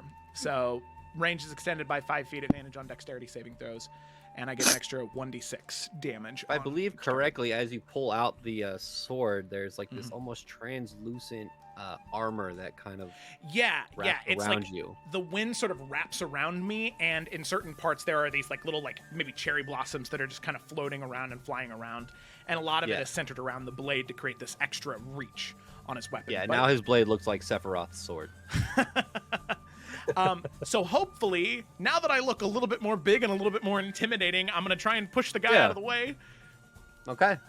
I'll say because of that, the DC is lowered. So go ahead and roll your intimidation check. Amazing. Oh, why does it say that I have advantage on? Oh, shit, I have advantage on intimidation checks because of my rune carver thing. Oh, shit, yeah. Okay. Yeah, you do. Yeah, I forgot about that. Okay, amazing. Did that roll with advantage? Yeah, it did. So, okay. Well, I don't know which one to take. I mean, you got to take the higher one. As this Roll with translucent advantage. armor starts to gust around you, almost created out of thin air, and your blade starts to extend, what do you say to intimidate the creature? Oh, to the creature? Well, to the man, I'm going to say, run. And to the creature, I'm just going to, like, I'm not even going to say anything to the creature. I'm just going to square up and just, like, that kind of thing that you do with dogs that annoys them, where you just stare them in the eyes and you don't break eye contact. That's what he's going to do to intimidate. Yeah. So the creature, as it raises its hand, it looks over and it places its hand down again. You shove the man 5 feet over. Okay. Which is all your movement now. It looks at you and lets out this bassy screech, like an owl would, except if an owl screeched like a bear also. So like it's like this weird. Yeah. I'm not gonna replicate it, but you can think about it. I can imagine. It places its hand down in with extreme force, and you can see the dirt kind of kick up, and just yell in your face. Go ahead and make your attacks. Okay, yeah, I'm gonna go ahead and I just have the one, so we're gonna hope that I don't suck. Attack. Sorry. Yeah. Yeah. All right. Beyond 20, normal, and all right, Saber, let's go. Go 19. Okay. That hits. Roll damage. Cool. And then since that hit, I'm going to activate my fire rune that is on the blade to deal an extra 2d6 fire damage, and it has to succeed on a DC 13 strength saving throw, which I'm sure they're good at. And then if that fails, we can get to what it does. So there's the damage. Okay. 7. But with an extra. Okay. Does it do fire damage?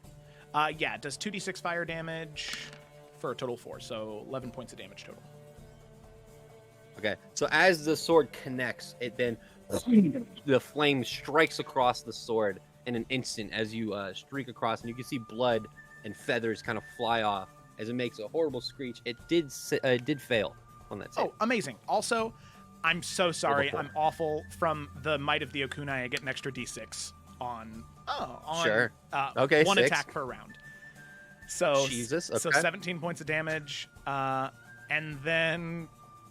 So, now that it's failed, it is restrained for 1 minute, and while restrained, the target takes 2d6 fire damage at the start of each of its turns, and it can repeat the saving throw at the end. Nice. Okay, so as the sword connects, you watch the flame strike across the blade and then start to wrap around the owlbear, as though they're like these fiery chains that are kind of restricting its movement.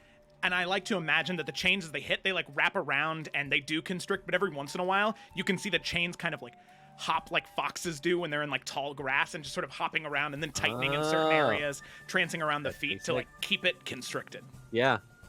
Okay. Okay, so at the start of its turn, it'll take 2d6 more fire damage. Okay. Is that your turn? That is it. I'm gonna go get spaghetti now.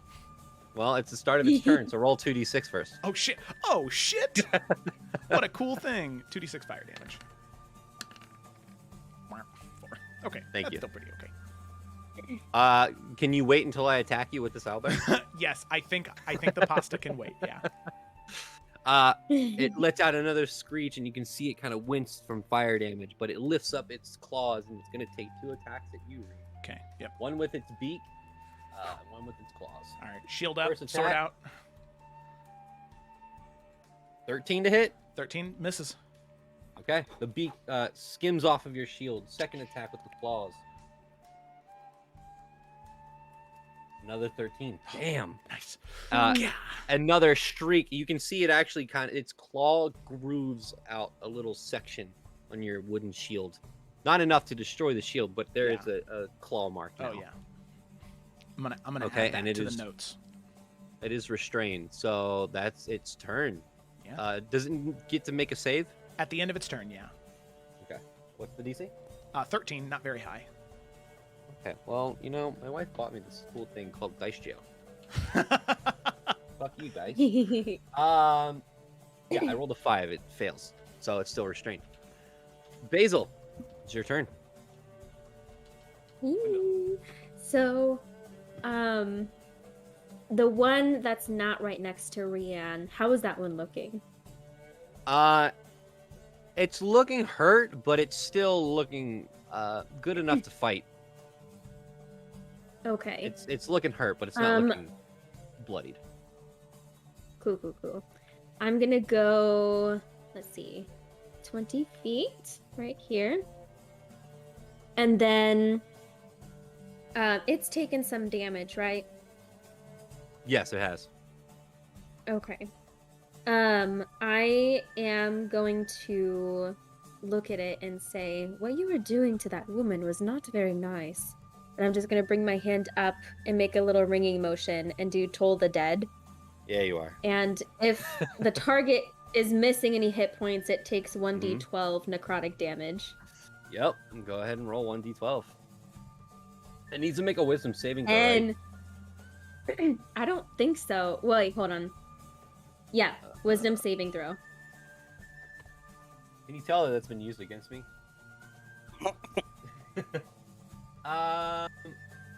No, 12. I fail. So how much damage? I got 10. Oh my gosh. And so I just do a little ding. Yeah. No one can actually see the bell, except it does ring in this creature's ear. And you can see it rings in its ear, and it makes a horrible screech. That if it were to yell any louder, would probably break the glass out of the windows of this establishment next to it. But it winces and kind of gets down on the ground, and its red, dull eyes look over towards you, Basil. It is not happy. Mm-hmm. Is that your turn? It wrecked. Yeah. Okay. Vey, it's your turn. Vey walks out and sees and he's like, is there a convention in town? Who the hell? All these people are so what? He stands there for a couple seconds Jesus Christ, okay. But he sees that townspeople are in fact in danger. So he's going to point at the one cornering the woman, let's say.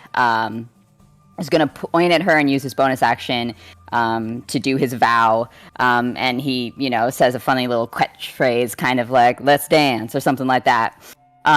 He's kind of panicking at this point because bears that are owls in the town. But yeah. And so then he's... Questions? And then he is going to run up and he's going to attack it. Okay, you have advantage because it's prone. I have an advantage either which way because I did my vow, Okay. but Oh, I'm that's true. I'm you worried. To remove the vow and use your bonus action for something else. No. That you're gonna have advantage. I'm worried it's gonna get up. Well, I will say that you could bonus action next turn. If it Yeah, does that's get true. up, That's fine. You're right. You're fine. I'll remove the vow. Thank you. Very kind of you. Yes, this is the only session you guys get. Advice. Oh well, shit. Rough. You because you are a little bit panicked. You come over. What weapon does Vey use? Longsword. and you strike down, and you watch it. It very kind of almost like it's getting scared. It like skitters away a little bit from the sword and Oh. it strikes into the ground. No. As it looks at you, it looks at Basil and then looks at you and like screeches. And you can see the dull red eyes. This thing is very angry. Oh no! Now I feel bad for it now. Okay, yeah, I'll stand there and look sad, I guess. Jeez. That's my turn. Okay. It is that one's turn, and it is going to get up.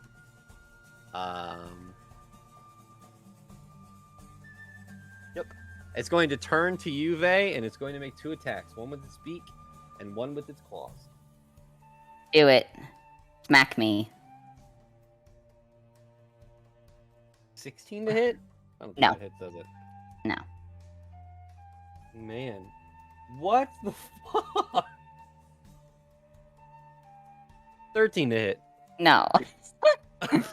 You just stand there and put your shield up, and you feel the pressure and the weight of these attacks, but they're just skimming off your shield. This thing is not having a great time, and it's going to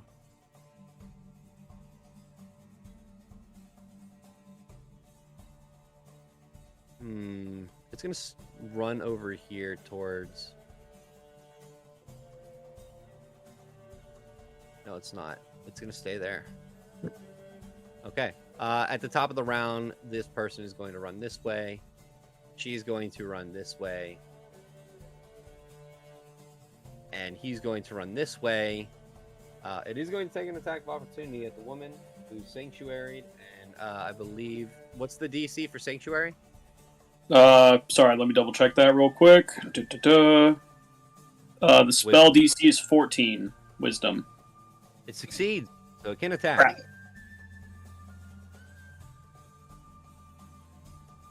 Well, you know, I rolled to hit the villagers.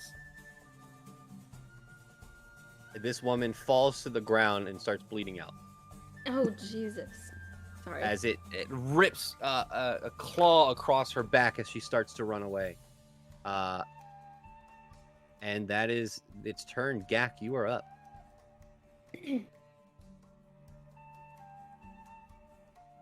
Can't hear you, Nick. You're muted. You're muted. Sorry. Yak is going to run over here and stand in front of this elven lady. He's going to say, "Hey, please be careful there, lady." And he's going to, as he kind of steps in front of Basil, trying to, I don't know, protect her as much as he can with his body. He's going to look at the 2 owl bears, and he's going to try something, even though it's not going to work. But he's going to cast Ice Knife as he flips through his book, and he's going to use Ice Knife on the blue owl bear. Okay. I think I downloaded this extension to roll in Roll20, so let's see if it works. It did.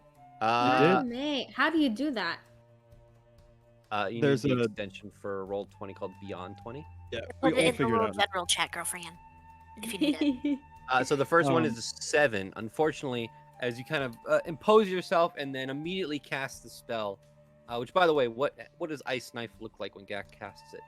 So Ice Knife, as Gak is holding his little orb, out of it comes. It almost looks like it's reverse melting, and there's just this little comes together to make this little sharp, jagged stalactite type thing of ice. Okay. And it shoots straight out of his orb into the owlbear. So unfortunately, it kind of skims off the feathers of this bear, and it kind of goes into the distance. And as it kind of flies up into the air, you see it just shatter in the air, almost like an ice firework. And it says does hit not or hit. miss, the shard then explodes. And Right, the so it target didn't- and each creature within 5 feet of it must succeed on a dexterity saving throw. Oh, okay. So Yeah. never mind. It's going to hit at the ground and then shatter. Where are you placing it? Because this matters. It's landing right about here. Okay, what's the range? Every It's creature within what? within 5 feet. Okay, so it would just be the owlbear because Vay's not in. Yeah. Nope, And Gak it was fails. trying to hit. He was trying to hit both of the owlbears, but it doesn't work that way. Yeah. It hits one, and it's for. Is that the 6 cold damage? Yeah, it's a 2d6 cold damage. If on a failure. Okay. Yep, that is a failure. So Awesome. Did that already roll? yeah, so it rolled the piercing damage if it would hit on the left, and then it rolled the cold damage on the right. Okay. Cool. Okay, so yes. I'm figuring it out. Okay. 6 cold damage. All right. Yeah, this owlbear is not looking the best. It's close to bloodied. Hmm. Okay, is that your turn, Gak? Yes. Okay, Gideon, you're up. All right, so Gideon, seeing that this woman down, is just kind of like looking back and forth, and the part of his mask that has like the dark tint over his eye quickly kind of like starts to glow red for a second as he focuses on this owlbear, and he'll use his bonus action to fire his Eldritch Cannon at it. Okay, That's an 18 to hit. that hits. Okay, so that's 2d8. Okay, that's 10 points of damage. Okay, this thing is looking rough. Okay, then Gideon's gonna run up just 20 feet straight line again. Mhm. And Oh he's yeah, gonna 20 feet straight line. Yeah. Okay. And then he's just gonna quickly drop his hands, and he's gonna drop a level 1 Cure Wounds into this gal. Okay, go ahead and cast Cure Wounds. She gets 9 HP back. Okay, she is actually. What does it look like when Gideon casts Cure Wounds? You see that like as he kind of like puts his hand down again, like all of Gideon's body is like completely covered except for like parts of his face. But yeah, as you see that he casts the spell, you see the blue of his skin kind of glow a little bit more. It almost just looks like you can kind of see like the veins of his skin just kind of glow of this magic. And there's just this like quick flash of light as the skin just starts to kind of magically like mend and weave itself back together. Okay. Yeah, and the blood kind of also as the wound starts to heal, the blood actually kind of seeps back into the body, and you can see the woman take a huge breath. She's unconscious, but she's not unconscious, but she's just laying there with her eyes closed. All right, I'll take it. Okay. That's it. That's it for Gideon. Okay. Yursa, it is your turn. Okay. Kind of looking around at all of these people who have rushed into action to help. She takes a moment to kind of consider what she saw, and she's going to run right up into this creature's face without any fear, and just kind of probably regret this later. Like lifting a skirt in one hand and like the other hand as she's like kneeling down to like touch him. Mhm. She's going to cast Speak with Animals, and she's just gonna say, "Please, my friend, why are you so angry?" And hope that he says something. Make a and not persuasion your check. face. Okay. I have no idea if I have proficiency in that. Oh, okay. Well, I rolled a 15. Let me see if I have any. 17. 17. You hear a guttural. I must. I don't want to. That's all you get. Ooh, okay, you can see like probably all the people just like in that immediate area around her can just see this look of pain on her face, and now she's even more concerned. But that's all she can do this turn. Okay. Rian, it's your turn. Yeah, okay. So Rian doesn't have the highest passive perception, but I feel like seeing Yursa run in sort of set an alarm off for him, so he kind of turns. Would he be able to see the look on her face? What's your passive perception? 14, I think. Yeah. Okay. So, are you all right, John, with there being like a little bit of back and forth or like a little bit of that's dialogue? fine. Okay. Because he's going to step around, sort of like sword and shield out to the owlbear and 5'10", right there. And he's going to turn his head slightly towards Yrsa, and he's going to say, "Can they be saved?" John, do I think they could be saved, or do I think whatever's happening is too strong of a hold on them? It's really hard to tell in this moment. Yeah. Okay. You can tell that something's wrong, but you don't know what. I mean, yeah, and unfortunately, they've already hurt people in the city, so they kind of need to be put down. Okay. The sad dog hours. Okay. So Yrsa is going to look from the owlbear over to Rian, and just she has this like solemn look on her face, and she's just gonna shake her head no. Okay. All right. Then he's going to nod, turn his full attention back to the owlbear in front of him, and he's going to go ahead and bring the blade down on it, which Okay. it's still restrained. So does restrain give advantage or? Let me look. Yeah, I'm not super sure. I don't remember. Where the fuck is restraint? Fascinated, paralyzed, oh, there it is. Restrained creature 0. Attack rolls against the creature have advantage. Yes. Okay. All right. And the creature has disadvantage on dexterity saving throws. Sweet. Sweet. Okay. All right. So this is gonna have advantage for the first blade. Bop, bop, bop. Ooh. 12. You unfortunately that just misses as you kind of there's trepidation in this attack as you go to swipe and you almost you make yourself miss. Yeah. And then you kind of snap out and you're like, okay, there's nothing I can do. I have to do this. Yeah. These creatures need to come down, and so I'm a fighter, so I'm gonna action surge because I'm spiteful. I want to hit it. Okay. As a player.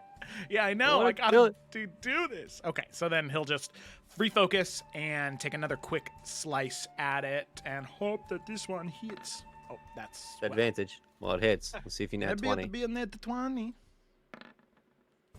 Oh! Oh shit! Okay. Oh, All right, dude. Okay. Whatever. Roll damage. Yes. Okay, amazing. And then the crit rule is double the dice. What did we say? I forget. That's why Didn't you I'm say you asking. were just going to do what Joe did, maximize and then roll? You mean maximize the damage and then roll the secondary damage? Yeah. Yeah, we can do that. Sure. Are you Just sure? don't roll in a roll 20 Okay. because right. it'll be wrong. Okay. Well, I guess I mean, not- just roll and roll 20 and Yeah, we'll do the just math. add the total. So it's automatically, because the Might of the Okunai is still active, the the base damage from the crit is 8 plus 6. 14. I'm bad at math. 14. Thank you, Nicholas. And then the regular piercing damage, and then the Might of the Okunai damage. Gee, 14 plus 14. 28. 28. Oof. And then if it's still Wow. alive, it Jeez. takes an additional 2d6 at the top of its turn. Oh. Wow. Yep. As you strike down, you with a quick, almost anime blow, and as you hear the sting, you can see a pool of blood from the chest just on the ground, just immediately starts spilling out. It's holding itself up and it's panting heavily, but it is still up, Okay. just barely. Okay. Okay. All right. Well, that's it. I think that's everything. I have a bonus action, but nothing to do with it. So, Okay, 2d6 on its turn, right? yep. Go ahead and roll it.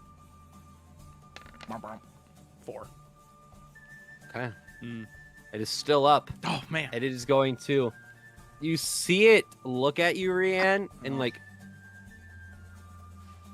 if a creature could make a sad face, it would, as it this sad face and then turns into pure rage and anger as it slowly raises its hand and goes down with a claw attack.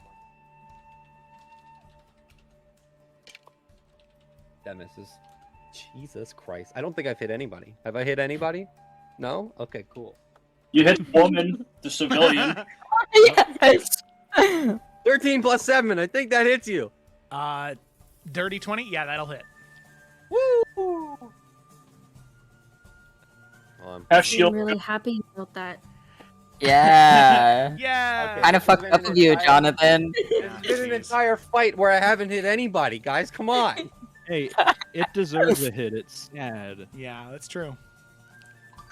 14 points of slashing damage. God damn, John. Jesus. I'm sorry. Is this because of the dragon, As- John? Is this because of the No. dragon? No. I'm happy about the dragon. Not happy about Torrent's 44 HP, though, I'm sure. Not at all. As it slices across your chest, you can see underneath your clothing, your clothing, the colors of your clothes start to turn dark crimson from the blood that is now kind of pouring out this wound. It is a large gash across your chest. Yummy. It gets to make a saving throw, right? Yes, it does. Strength, DC 13. 19. Oh, No longer fuck. strained. It was all going so well. Okay. Oh no. It's okay. I think with I still that- have more HP than Gak. Yeah, I think, yeah. possible. That is possible. Okay. All right, that is its turn. At this point in time, however, actually no, never mind. Basil, it's your turn. Okay. Don't worry Seeing just the expressions between Rian and Yrsa, and then kind of coming to the conclusion that it seems like these animals don't want to be doing what they're doing. However, it's kind of gotten too far at this point. I'm going to... Oh, I forgot how much. I think it's 15. 15... Nope. What is math? What is math? That is a great question. I'll go 10 feet. I'll go Okay. right here. And then seeing what it did to Rian, I am going to cast Guiding Bolt on the one that just hit Rian. And Okay. I'm not sure what it... Is guiding bolt a ranged attack? It is 120 feet. Okay. So just so you know, it's disadvantage if you're within 5 feet of the thing you're trying to attack. Is it? Yeah. So you can move back one and then shoot it without disadvantage if you would like. Oh, yeah. However, I'm not doing. Interesting. By the way, just as, if anybody knows about this rule, I'm not doing the rule that makes you have disadvantage on everything you attack at ranged. Like if you're next to something, if you attack the thing you're next to, you have disadvantage. But for example, if you were to attack the one next to Gideon, Vey, and Yrsa, it wouldn't have been disadvantage. Ah, gotcha. Okay. Rules is written. It says, Mm. "Oh, you're next to something. You have disadvantage." I don't like that rule. But yeah, go ahead and Interesting. roll guiding bolt. Okay, yeah. And then it's on a hit, the target takes 46 radiant damage, and the next attack roll made against this target before the end of your next turn has advantage. Yep. You All make right, it glow. so mathematicians, you can do the adding for me. 4, 5. Wait, did you roll to hit? That's a great question. I did not. You must roll to hit first. No, it automatically is. Okay. If only. Oh no. So what is that? What's the modifier?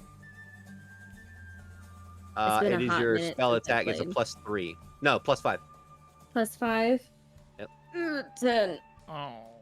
Unfortunately, you shoot it off and it hits the tree No. behind it. The tree, however, does glow. That's pretty though. Oh. Yeah. So We if anybody have were to A attack the tree nice behind the owlbear, atmosphere. yeah, you'd have advantage on the tree. I made some atmosphere for us. Yeah. Rand's gonna look at No. the tree and then look at you and just kind of nod, and then go back to facing It the owlbear. happens. I'm sorry. I'm sorry. Okay. Is that your turn? Yes, it is. All right, Vey, it is your turn. Oh my god. Jesus Christ. I feel like a monster. Thanks, Jonathan.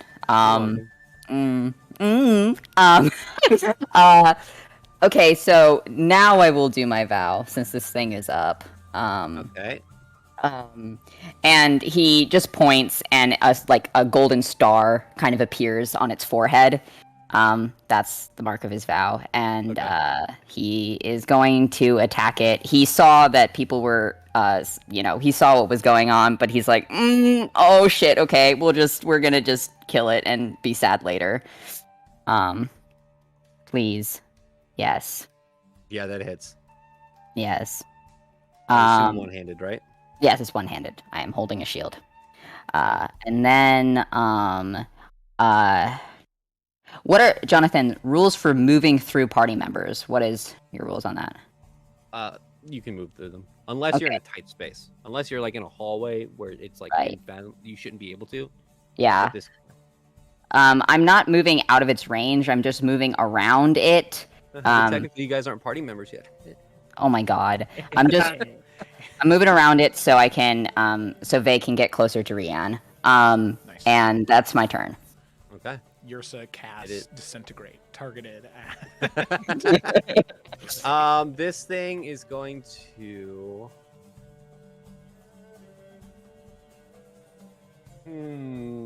Let's see. Someone just slashed it with a sword.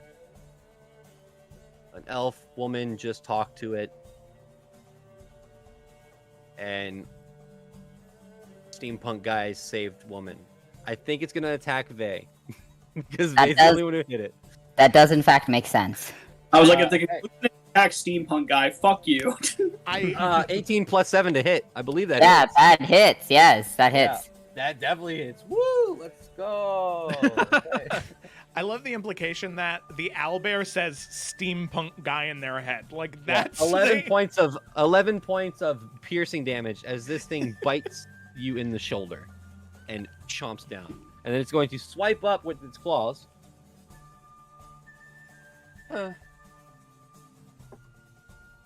14 to hit. No, I'm sorry, Jonathan. From that, you place the shield and it ricochets off with the claws. That is its turn. At the top of the round, Rian, you hear what sounds like the fast clamoring of nails across a roof as this weird lizard-looking creature jumps from the roof behind you and attempts to chomp down on said owlbear. Oh. Ooh. And fails. Oh. However, such a on cool top of the intro. roof, you look up and there is a man as he pulls back a bow and fires it towards the owlbear.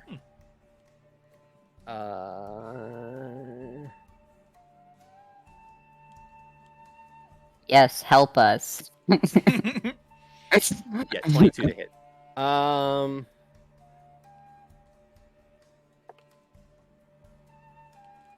He pulls back and fires a silent arrow, and you've watched the arrow pierce straight through the ear of this owlbear and straight out the other side as it lets out a horrible silenced screech and falls to the ground.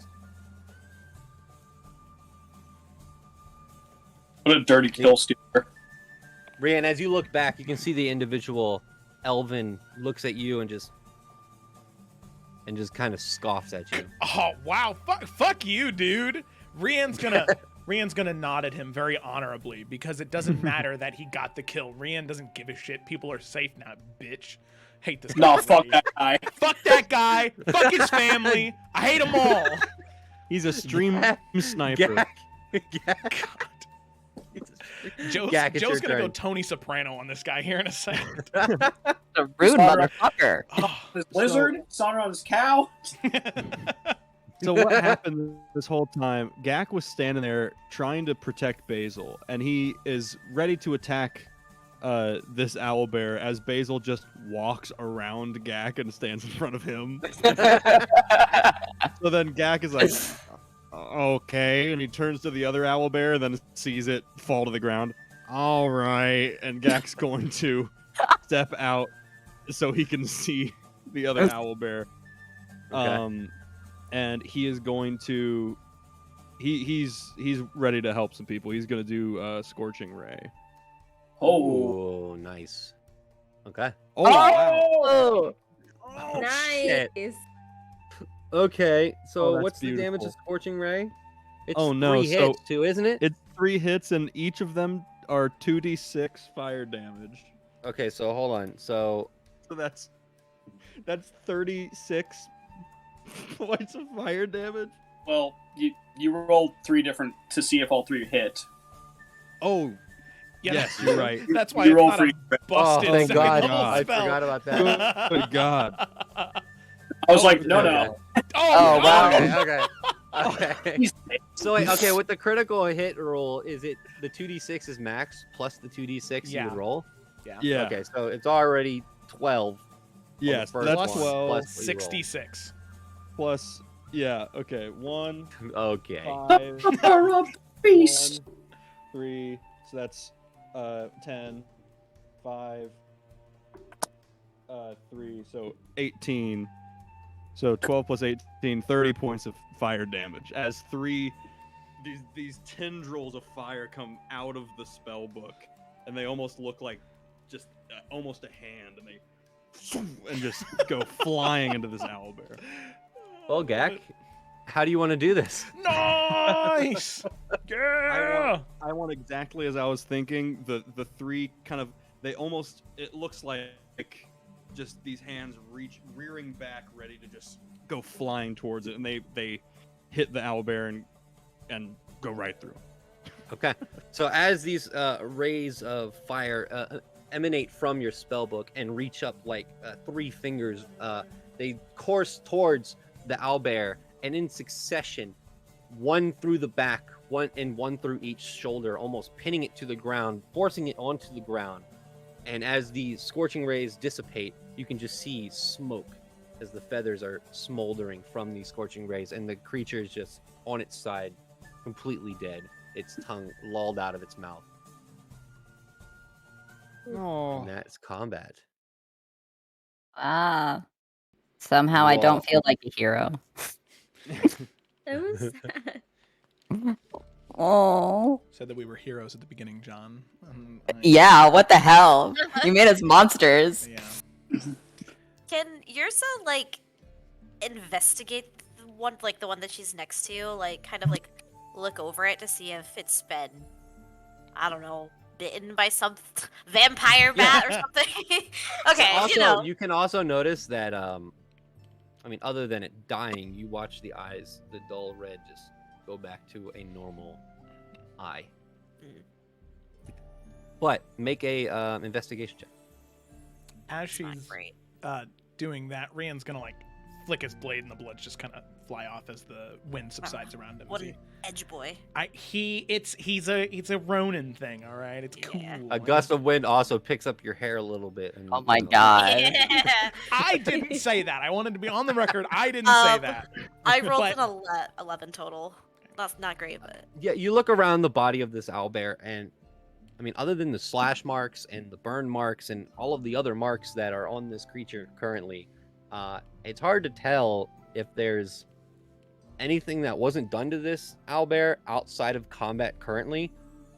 okay. You don't see any bite marks or anything like that. Oh. While this is kind of going on, Vey is gonna lean over and just very gently tap Rian's shoulder, and you get 10 HP back. Oh. We're gonna... And Rian will like kind of grab his shoulder where the owlbear had like scratched at him, and will turn and just nod and say, "Thank you. My name's Rian, by the way." Right. It's nice to meet, and he kind of extends it to everyone. All y'all. I'm Vey. What just happened? I'm not sure. Perhaps Gak you know interrupts something? you, Oh, and he goes, "Hi, I'm Gak. I'm Vey. Everybody else." Hi. These Hello. creatures, something is wrong with them. they didn't mean to be doing what they were doing. I spoke with this one, and he said that something was forcing him to do this. And Yursa kind of looks up at everyone. The individual on the roof leaps from the top roof to the second one and leaps down, gets next to the owlbear and looks over at you, Yursa, and goes, "Oh, you can speak to them. Great." And he starts kind of carving the owlbear's beak. Wow. I'm sorry, you need to stop what you're doing. Yeah, Rand's gonna kind of be like, and when Yursa says that, he's gonna step forward like, yeah, you need to stop what you're doing. Is it the beak? Is that the thing that's making you uncomfortable? No, could I cause guess something it's just else. your whole presence, I'm assuming. Well, how am I supposed to get paid for the slaying of this monster? Did I you have to have slay some it? proof. Yes, you see that arrow through its head? I would say that was just a lucky shot. Had we not already been involved, who knows what would have happened. Had you not already been involved, I would have picked up 2 owlbears. Now I have I didn't one. see you do much. I got the other one. Yes, you did. It's fine. You know what? And he kind of backs up and he takes a couple feathers, puts it in his pocket. I'll leave you all alone. Seems you're not fond of me. Come, Billow. And you see this drake kind of like walk around his feet, and then he just starts walking off down the street. What's your Does name, Yursa friend? recognize him? Oh, sorry, guys. He stops, looks back. Eldar. Well, Eldar, I hope to encounter you again soon. You seem like a valiant warrior. Well, if you stay around long enough to take one of my other kills, I won't be so appreciative, but nice to meet you. Swordman. And he starts walking. They will lean in to Rian and be like, I don't think he seems valiant. He seems like an asshole, actually.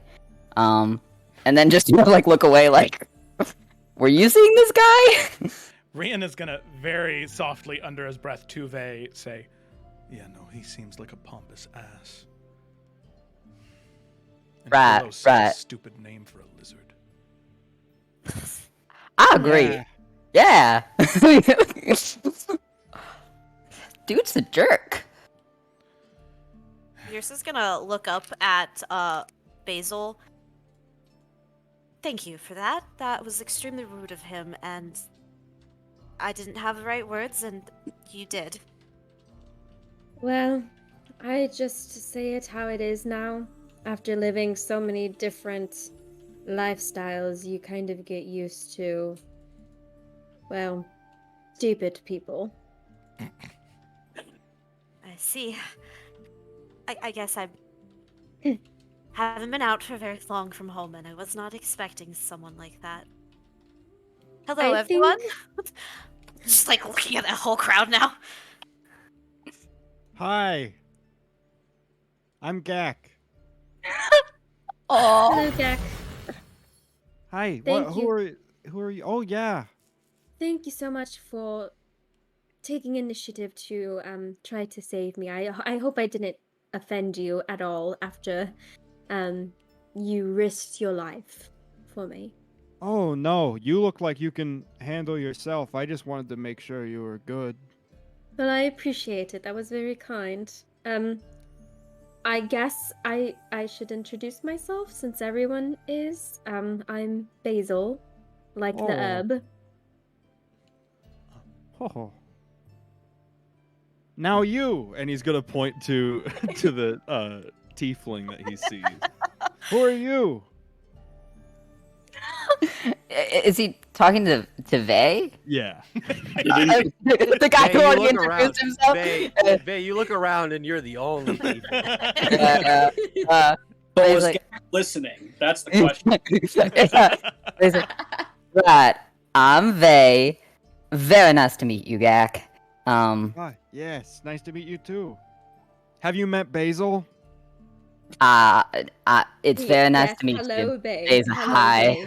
babe. Very nice to meet you. Someone else go. My name is Rian. It's nice to meet you, Gak, Basil, and Vey. Kind of like looking to Gak like, am I doing what you want so you don't yell at me? Yrsa's gonna give Gak like the biggest smile, and she's gonna say, "And my name is Yrsa. It's a pleasure to meet you, Gak." Yes. Gak's just smiling and just looking around at everybody, trying to remember names as best as he can. And you and Rian will point to Gideon. Oh, hi everyone. I'm Gideon. Nice to meet you all. That was quite the display of magic and martial prowess from the lot of you. Wow. Well, you did a great Yeah, job that was yourself. pretty cool. Oh, thank you. I've never seen something like what you conjured there. It's very impressive. Don't count yourself out. Oh, thanks. I built it myself. Quite Whoa. talented. Rian will kind of nod. Even more impressive. Gak's gonna get up and kind of walk over to try and look at the thing, the cannon or whatever that was made. You made this? Yeah. Yeah. See the end that's pointing outward. Don't stand in front of that, please. Okay, yes. Thank you. That's cool. Thank you. Gideon will look over to Yrsa. You said that they weren't acting like themselves. Were you able to find anything wrong with them? Yrsa's gonna look at Gideon for a long moment and not trying to be rude. Just there's like a her brow quirks up for a second as she kind of is registering what she's looking at. And then she's gonna say, "That is correct. I spoke with that one. He seems like he was in a lot of pain and not in control of his actions. I've not seen anything like that before." Well, would you like to help me? Maybe I can find something. Sure. What can I help with? Just in case I find anything I don't understand, but I'm good at finding things that don't add up, things that stick out. Might be able to see something that maybe you'll understand. Absolutely. Then please, whatever we can do to help these creatures. I am just shocked at all the displays that I've seen. But please, she'll like gesture towards the owlbear. Yeah, so Gideon's gonna try and do his own thing to see if he can find what's wrong with these guys. What kind of a roll would you like him to make? What do you mean by your own thing? What are you trying to ask her? I think he's kind of like I said, I think he's just looking for things that like would be off with like an animal, just like any sort of like cuts, puncture wounds, things that just kind of shouldn't be there, minus like the battles that we've already had with it. Just, Gideon's familiar with such things, so he'd kind of know at least a generalization of what to look for, or at least things that might be common. Okay. You can either make an Arcana check or a investigation. I think those might be the same, but let me double check. New character, who dis, Yeah, So, they're just... okay, let me just investigation will be more so trying to find anything physically out of place with the creature. Arcana would be checking to see if there are any arcane means behind anything going on. I think he's going to start with investigation because that seems kind of like the broader thing, and then he might look into more magic later, but who knows, maybe they just ate bad plants or something, you never know. So I think he'd start with investigation to try and find a general cause. Okay. Okay.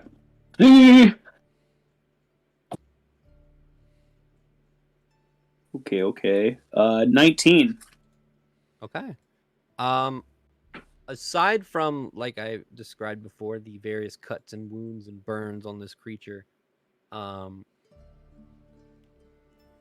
one thing you can notice physically is that the claws and the feet, the padding on the feet and everything, it looks like this creature has been walking for a while, if not running.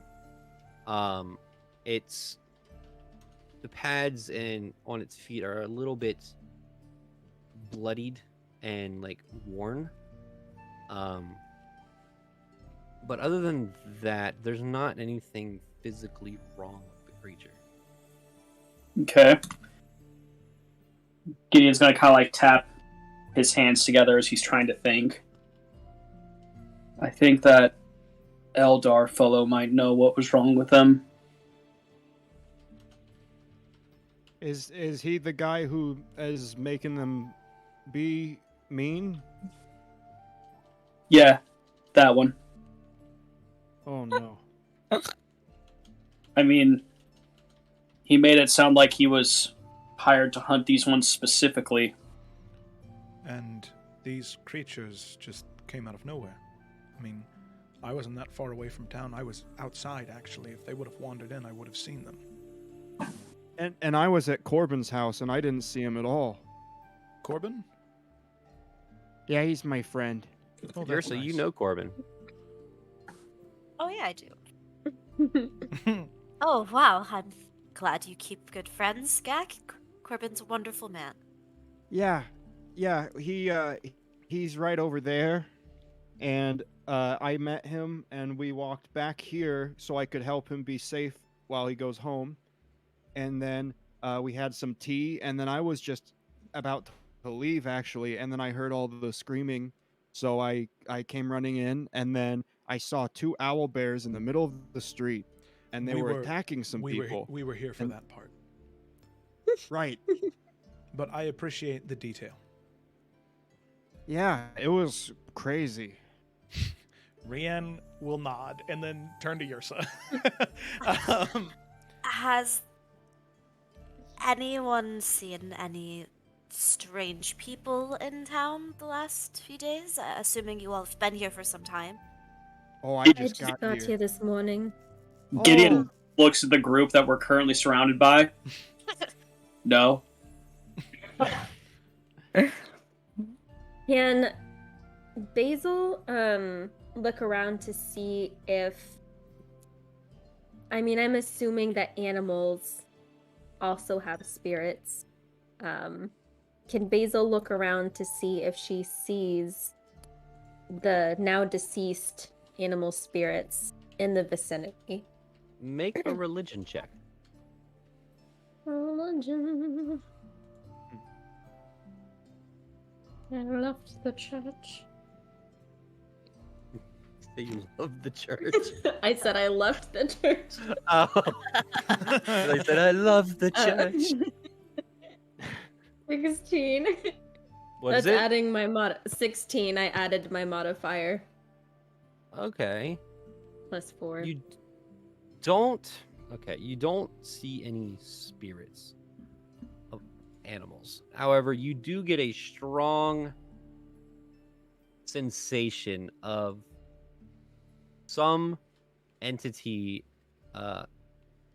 leaving somewhere that seems to be at rest. You get a feeling of at rest and sadness, which leads you to believe that maybe it's the souls of these creatures that are moving on. But you get a sense that from the demeanor you just saw these creatures in, it's a totally different demeanor from what you're feeling.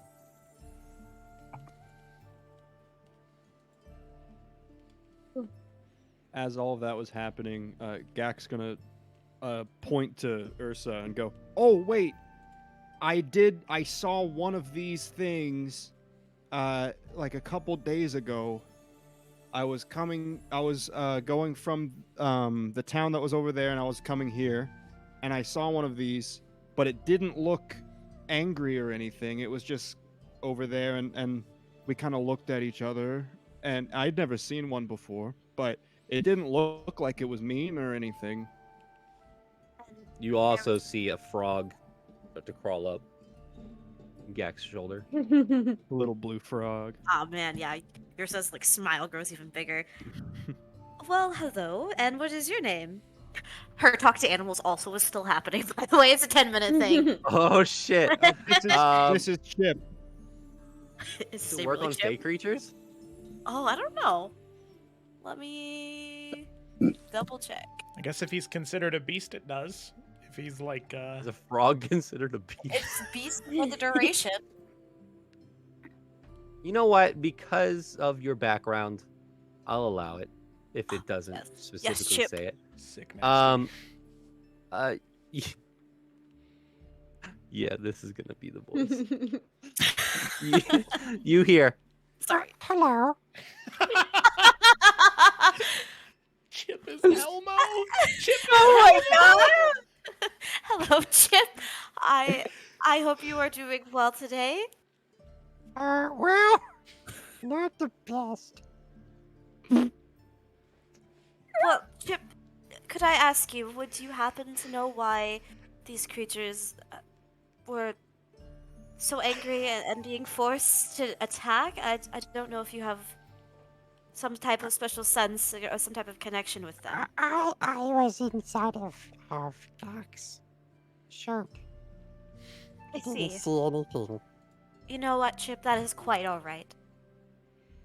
No, Okay, I know. I'm gonna go away now. All right. Well, it was know wonderful. that- to This sounds like Smeagol. Oh, man. I know that I can talk to Chip. Could I hear that? Like, I don't know what I would have been able to decipher from what was happening. Wait, can you speak? But Chip can't talk back. Well, Chip and I, so with the Find Familiar, we're able to have a There's a mental connection where connection. we speak to each other, but inside our mind. So if if Chip was thinking what he was saying to Urza, would I have been able to hear it? I don't know. Oh God, we're getting already. Hold on. Let me read this real quick. It says when your familiar is within 100 feet of you, you can communicate with it telepathically. But I guess it doesn't have to always be communicating with me. I think for in your case, because it's a creature. I think it's more so like they can understand you and they can feel what you're feeling, but it can't like physically in common talk back. Okay. But because Ursa cast speak with animals, it turns it into common. Perfect. Okay. All you're hearing is, okay, you're getting a general feel of what he's saying because of the Yeah. Find Familiar spell, but to you, it's Yeah, so I know what he's saying, but I don't hear. yeah, and to Ursa, it's My precious. you know. My God. Yursa would just look at you, Gak, and say, your friend is quite nice. Thank you Yeah. for allowing me to meet him. But Oh, while yeah. you were coming into town, you saw one, but you didn't see anything suspicious or any people out there. I saw people. There was when I actually met Corby. There were these people that were trying to steal from him, and so they tried to kill me first, and I killed them before they could do that. Well, I killed one of them. The other one ran away. But I saved Corby, and that's where we met. And then he took me here. Well, that was Wow. kind of you to do. Maybe these people are behind this. I'm not so sure. Well, I saw this creature. I think it was like the day before. I saw the people that were attacking Corby. So I don't know if they. Well, they could. Oh, they could. Was it them? At this Well, point, there is a very familiar voice that all of you have heard thus far.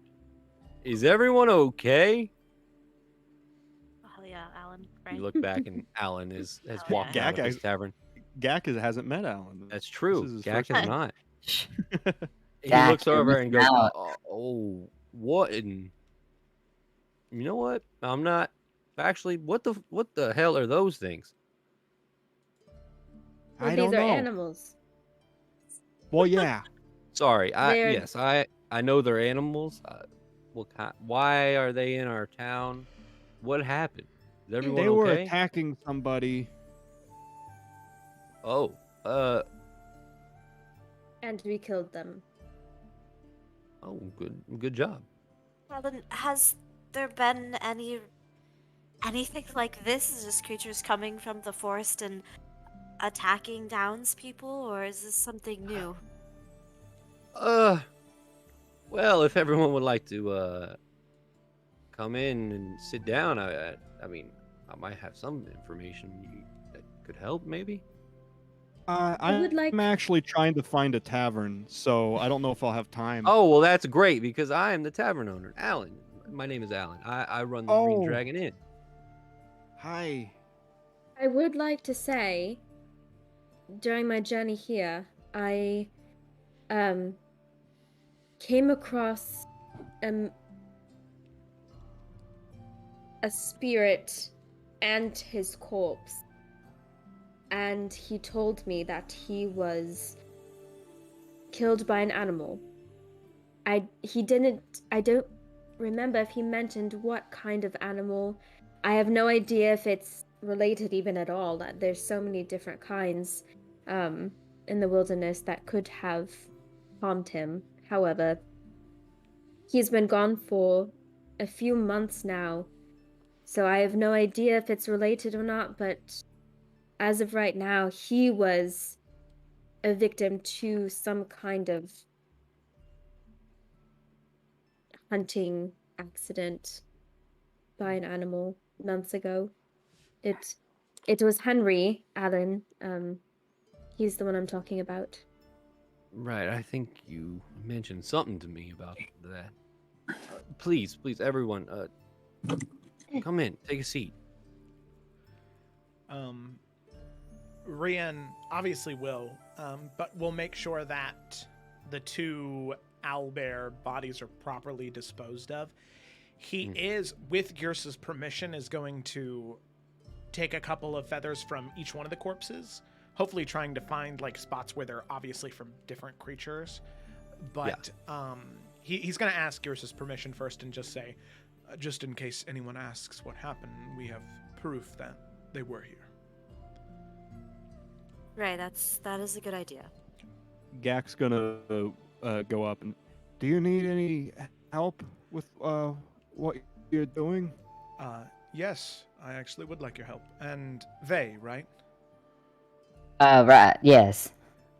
If you two and Basil, since you said you'd like to help, and Gideon, if we could drag these out of town just so there's not a smell coming from the bodies. As Yrsa said, they need to be returned to the earth and burned. So, if I could get some assistance dragging them, I would appreciate it. Okay, yeah. Jonathan, Yeah. real fast, can Vey divine sense to see if there's any lingering like evil presence like within 60 feet? Or like lingering on the creatures, whichever. Yeah. What does it look like when you cast Divine Sense? Oh, he kind of holds his hand up, and for a second it looks kind of almost like a star flashes, and then he puts his hand down, and like this faint glowing kind of radiates out as like a ripple on the water, almost. Okay. You don't. This is channel. Is this channel divinity, divine sense? It's a. I can use it 5 times per long rest. You can detect good and evil. You can sense anything affected by the hollow spell, or know the location of any celestial fiend or undead within 60 feet. That is not behind total cover. With this, I would like you to roll. Because this is a little on the gray area. Roll. I know it's not your strong suit, but roll an Arcana check. Oh yeah, this is not going to go well. Oh. Not terrible. Okay. You don't sense any celestial fiends or undeads, and you don't sense evil. but there's a sense that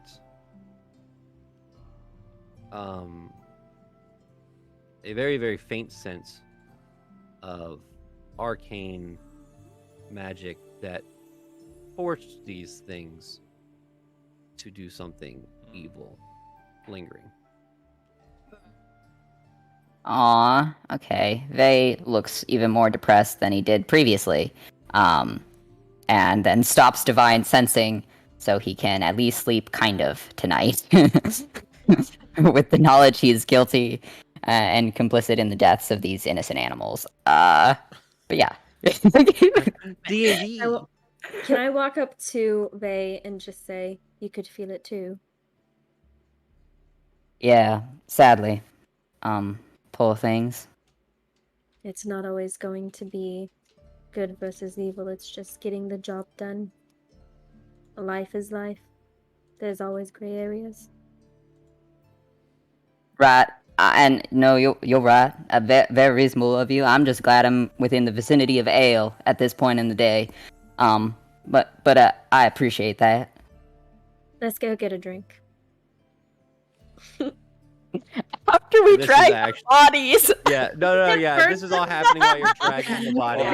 Drag them. Rian burn would, them. would Funeral rites. whistle for Hikari. Hikari's a draft horse, not a riding horse, so Hikari's big. Thick-willed. Yeah, Is it built different? yeah, it is built different. Unit? She is Built Ford tough. Yeah, she's built different. Whole different breed. And so she'll help with one of the bodies, just because my girl's got 18 strength. She's strong. Oh, Yeah. damn. Ursa, once they get out there, like she doesn't want to dwell on it because she can read the room. Everybody's a little not happy with their actions today, so she'll just like say some very kind words and then like produce flame and Okay. send them home. Before that happens, Gak he remembers what Eldar said, and then saw what Rian did with the feathers, and he's gonna grab some feathers as well, because he just thinks that like that's you just grab feathers when you kill something. I guess I don't know. So Okay, He's yeah. gonna be so confused Yeah, when he that runs makes- into that something makes with no feathers. He's gonna collect so many things. He's gonna collect feathers, scales, ectoplasm. teeth. Okay, We're gonna so kill a gelatinous cube, and then he's just gonna have a little cube buddy with him. Yes. as he's holding it in his hand, just singeing away at his hand. You guys eventually do create the pyres and lay these creatures to rest, and make your way back into Hambafort and into the Green Dragon Tavern for a drink.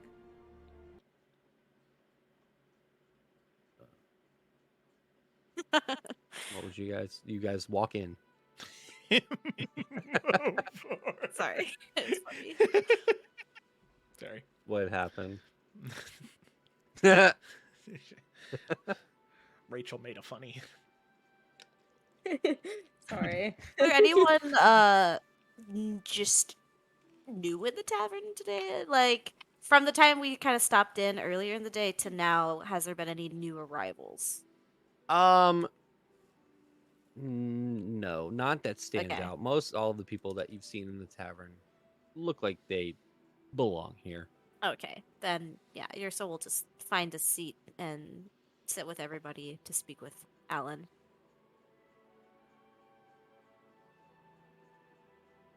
Basil Sorry, sits my- down. Basil sits down as well. Gideon will also sit. Rian will also sit if it wasn't implied by the fact that everybody else is sitting. He No, is you have to sitting. They, Gak, would you guys like to sit or? Yeah, for kicks, Vey is turning around the chair and like kind of resting his hands over the back of it. Oh, the Uh, cool sit. cool. Yeah, the cool Wagon, thing. boy of the land. Yeah. Gak pulls out a chair for Chip and lets Chip sit first.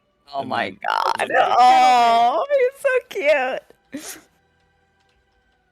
Okay. eventually Alan does come over with a round of drinks and sets them down on the table and goes, "Well, I've met most all of you except for you." And he points to Gak. Oh, yeah. Hi, I'm Gak. Nice to meet you, Gak. Nice to meet you. So, Am Alan. Alan. Alan. Yes. You all have been. I don't know, but you ever since and all of you have been in this town. There's been. I don't. You know what? I'm gonna go grab a drink, and then I will join you all. Okay. And he grabs a drink, and you guys are kind of sitting by yourself for a couple minutes as he goes into the back. So, And Gak's not gonna say anything. He's just gonna say, Dead. Rian will like gesture his hand out, like, please go on. Like, oh, my name is Gak. Rian will not. Damn it. I already introduced myself. What But I brings can you do it to again if you town, need. Gak? Oh, Yes, where are you from? Corby just told me. I'm Where from, you and from? Gak's gonna pull out his map, and he's gonna say, right here, and he's pointing to Siri, which, for people who are familiar, is a different continent entirely. Yeah. Rian will kind You of. traveled a long ways. Yeah. You're from Siri. That's what I'm told. Me too. Not very Oh. often do I run into someone from there. Where? I'm from here, and he's gonna. I guess the map's not on Roll20, but, it's yeah. God bless. Gak points right here on the map. I'm from right here. That little water. That's where my house is. It's a very nice little pool of water. I'm from up north where Udhas is. I grew up around the forest there. Small farm Oh, near the I've never Thrasher been Peaks. there. But I have a farm. Oh, that's nice. Good to know that I and fellow As company. Alan sits down. Yes, save us. Oh. Oh. Well, it's been a while since I've actually gotten to sit and chat with people. So you wanted to ask questions, right? No. Well, you Yes. seem to know that something's going on. Is this normal? Has this happened before recently? These creatures No, being forced actually. to attack? What Forced about to attack. strangers? Yes, I spoke with one when we were out there, and he was in pain, and this was not of his own free will. There have been weird instances of creatures or beasts getting closer to the town on the outskirts of near the farms and the roads. This is the first time that a beast has gotten into the town and attacked people.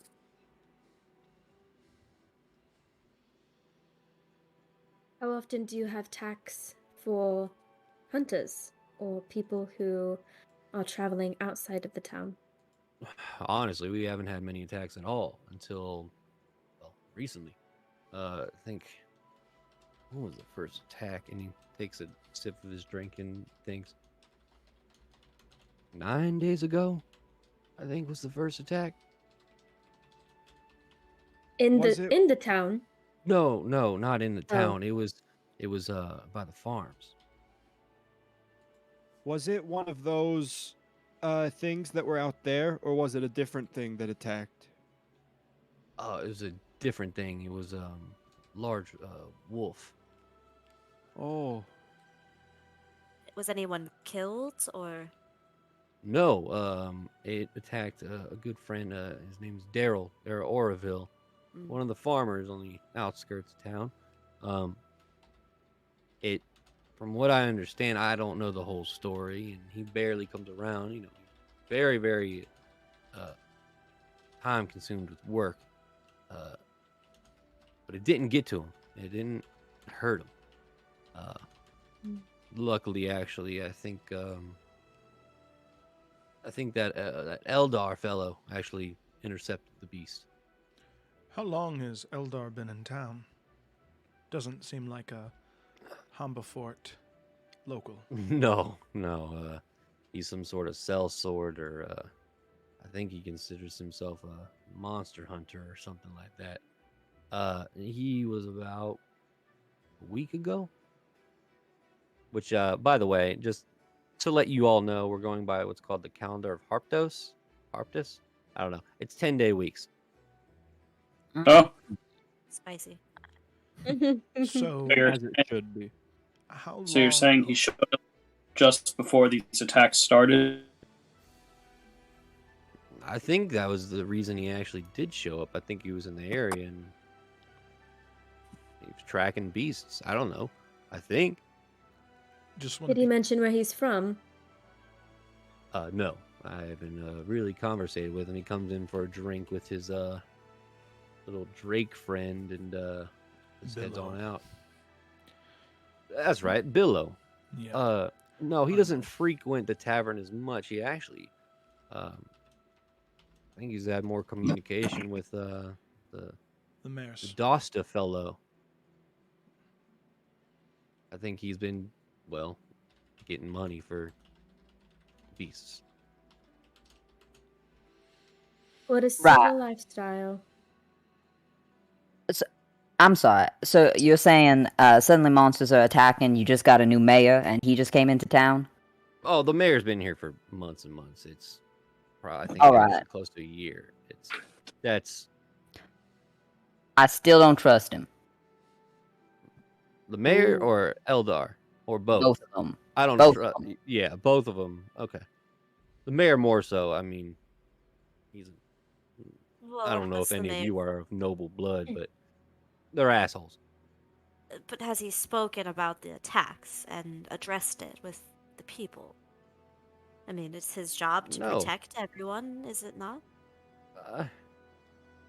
I think that he's spoken more recently because with the attacks happening, but he's also, I think, and don't quote me on this, but I think he's employed Eldar to rid any attacks. And how successful has that been? Well, up until today, very. Because we did it first. No. I believe he's actually encountered, I think, 2 or 3 beasts that have attacked. Oh. One But was the we- wolf, and then one was, I think it was a couple bears or something. Do you happen to know the people who were attacked? Maybe we could go and talk to them, see what happened. Yeah, I know of 2. It's Said Daryl Oroville. Yeah, one of the farmers, and actually the other one is also one of the farmers. His name is Alfred Genfear. I'll post it in chat as well. Gak's gonna look at Rianne, and he's gonna kind of lean over and try to whisper, and point to Alan and go, "I think he's talking about himself." Rian is going to turn to Gak and say, he said Alfred, not Alan. I thought he was Alfred. No, he's Alan. Okay. Speaking of Alfred, Okay. I understand it's confusing. A names are hard. Yeah. Okay. God. God. Bay is looking at Rianne like this is his hero. Like Bay is too nice to do this, but he's looking at Rianne like, I don't know you all that well, but you're my hero kind of thing, as he just sinks further into his hands. Meanwhile, Rian, yours is rooted like a bad woman. Rian is a stone. It's gonna take a lot to whittle him down. He's just gonna say There's a okay, softy in there somewhere. and then turn back to Alan. Oh, Well, I think you can. What, Joe? Sorry, go ahead. no, I was laughing because I just realized how hard this campaign's gonna be. His gag is too funny, and I picked a guy who's always serious, and Joe just wants to laugh. I can try not to laugh. Yours is going to look at Alan. I almost said Alfred. And say, you can treat the symptoms, right?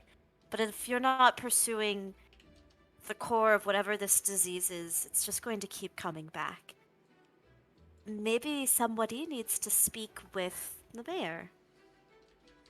If he is hired somebody to take care of this, then maybe he knows what's actually causing the problem.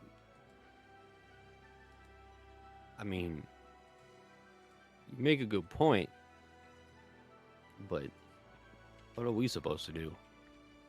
Well, we speak to him, Alan. You or us? I can do it.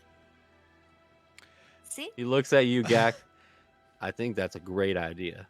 Okay. And Rian is gonna look like the Velociraptor thing from Jurassic World at Alan and at Gak, and hands up and say, "Gak, if you do go, we'll all be going with you. Okay, yeah. Not that you couldn't do it, but because I didn't. Okay, yeah. yeah." At this point, the double doors of the, trying to say. Sorry, go the ahead. double doors of the tavern open up, and you see a very pompous-looking, like important, younger man who's walking in with a letter, and he goes, excuse me, is there individuals that might have assisted with the owlbears in town today?" Who's Jesus asking? Christ. God. I am Mr. Solomon Dosta's courier, and he has a letter for those people. What are Oh, okay. the things that we fought the owl bears? Yes. Yeah. Are you the people? And he looks Yeah. at Yes. the tavern. Yes. And Rian will raise I- his hand and then outstretch his hand. He hands it to you, No, and it is a piece of parchment that is wax sealed, with what looks to be a insignia of like a lion, and like birds above the lion. it's a good seal, and he's gonna crack it open. What Okay. is it? A letter. Hello, my new friends. My name is, and he'll read the letter. My name is Solomon Dustin. You wanna read it out loud? Aye, sure. That was fat word. That was fast. Hello, my new friends. My name is Solomon Dosta, newly appointed mayor of the town of Hambafort. Thank you for your contribution to our fine town and killing the horrible beasts that attacked. If you have time, I would love to have a conversation with all of you to possibly talk about the tasks that I need taken care of. And Rian will Oh. kind of grimace. Of course, there will be payment. Please, if you're interested, come by my... And he'll kind of almost scoff, but not quite, humble abode. The mansion on the hill. Sincerely, Solomon Dosta, mayor of Hambafort. And he'll kind of fold it up. Well, easy to talk to the mayor. Is his Well, that's servant progress. still there? His curator or whatever? He's actually started to leave. Okay, good. I just wanted to make sure he wasn't hovering like a weirdo. No, he's left. Okay. And you can hear him muttering, mud everywhere. And he just walks off. It might be wise, before we see this man, to do our own investigation. Try to find any sort of links or connections between these attacks. Right now, all we have is guesses and theories at best. I agree. Well, he said if we have time to talk, right? So, are we doing anything right now, or did you want to do something?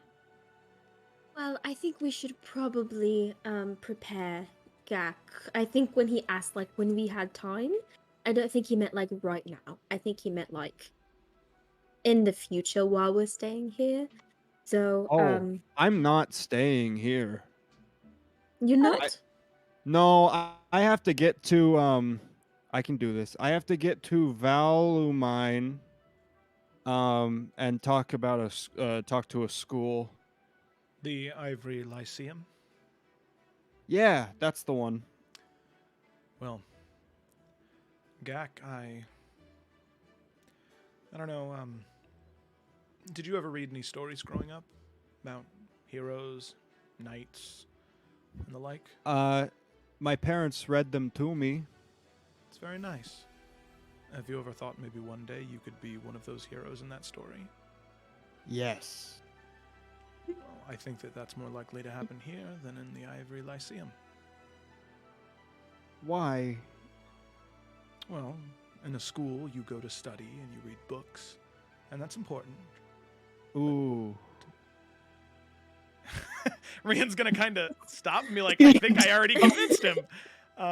What's wrong, Gak? What's wrong? No, I thought so. I know. Hey, you guys saw it. I know a little bit of magic, and Yes. I feel like I can help people with it.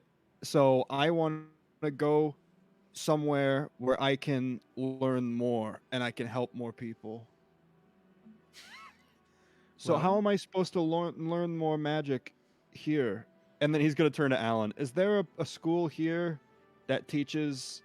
I already asked Corbin, but maybe you know better.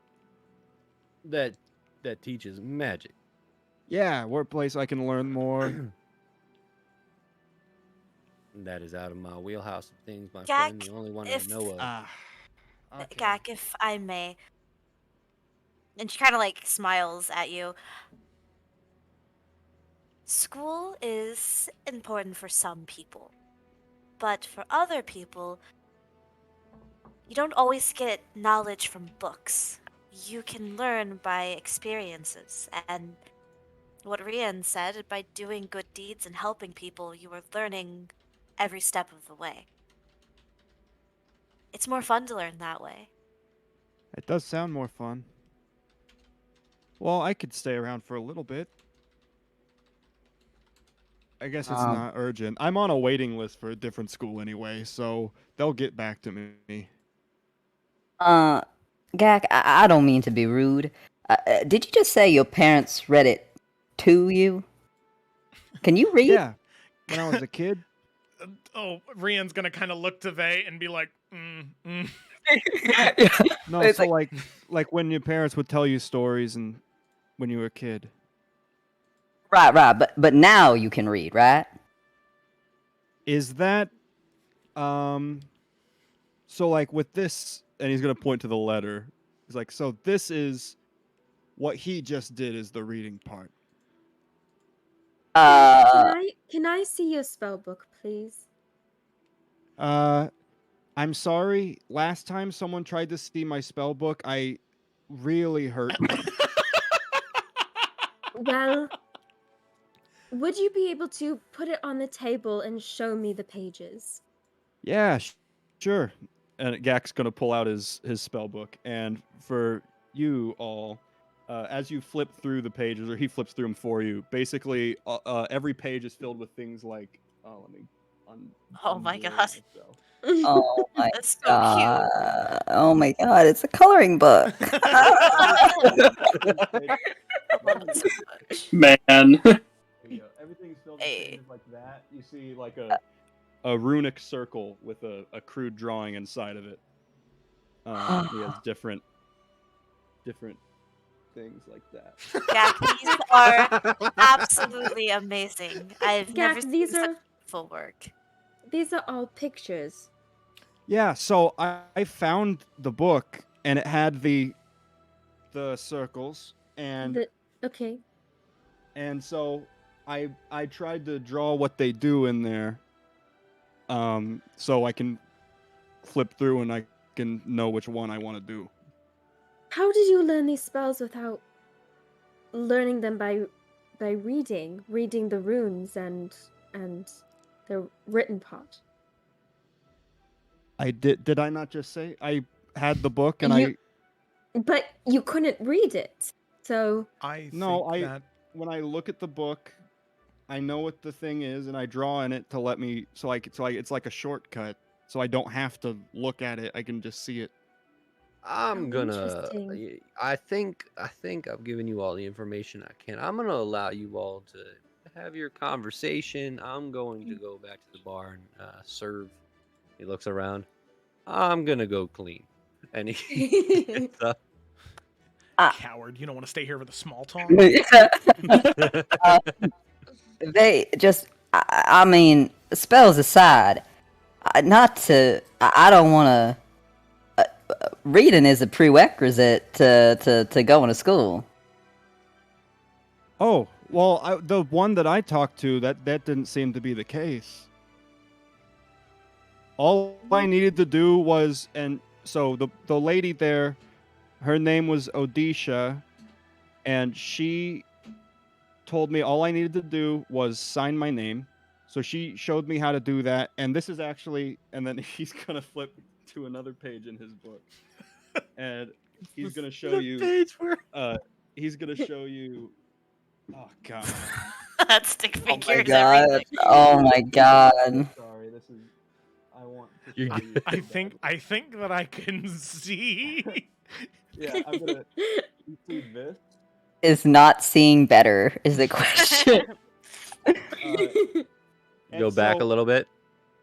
So what I realized was, she wrote my name down like this, so I just remember it this way, and it looks like me when I He do turned that. his Wow. name into a stick figure. Yeah. So, Well- because I didn't know what she was writing, but she showed me what my name is, so I just memorized what it looks like, so I can sign it when I go to the Ivory Lyceum. Gak, I think since we're going to be spending some time together, if anyone asks you to sign something, I think it would probably be a good idea to have one of us read it first, okay? Oh, I mean, I don't know if it's anything other than my name. I do not know how to do it. Okay, just don't sign anything until one of us reads it and says you can sign it, okay? Does Why that make would I sense? just sign? So like, someone would come up to me and they say sign this. If they say put your name down on this, don't do it until one of us reads the whole thing first, okay? You see a I'm very not gonna- disappointed person who wanted someone to write down on the survey. They have a clipboard and it's like, "Oh," they just walk out. I'm not just gonna show my drawing to anybody. Okay. I just wanted to keep you safe. So, Basil Okay. makes a good point. There are people who will have you sign what's called a contract, and if they find out that you aren't exactly the most skilled reader, they might abuse that and get you to sign up for something that you didn't want to do.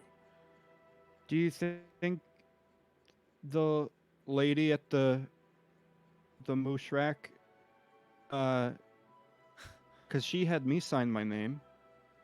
well, she taught you how to sign your name, but Yeah. it seems like she didn't tell you to sign anything legal. Well, okay.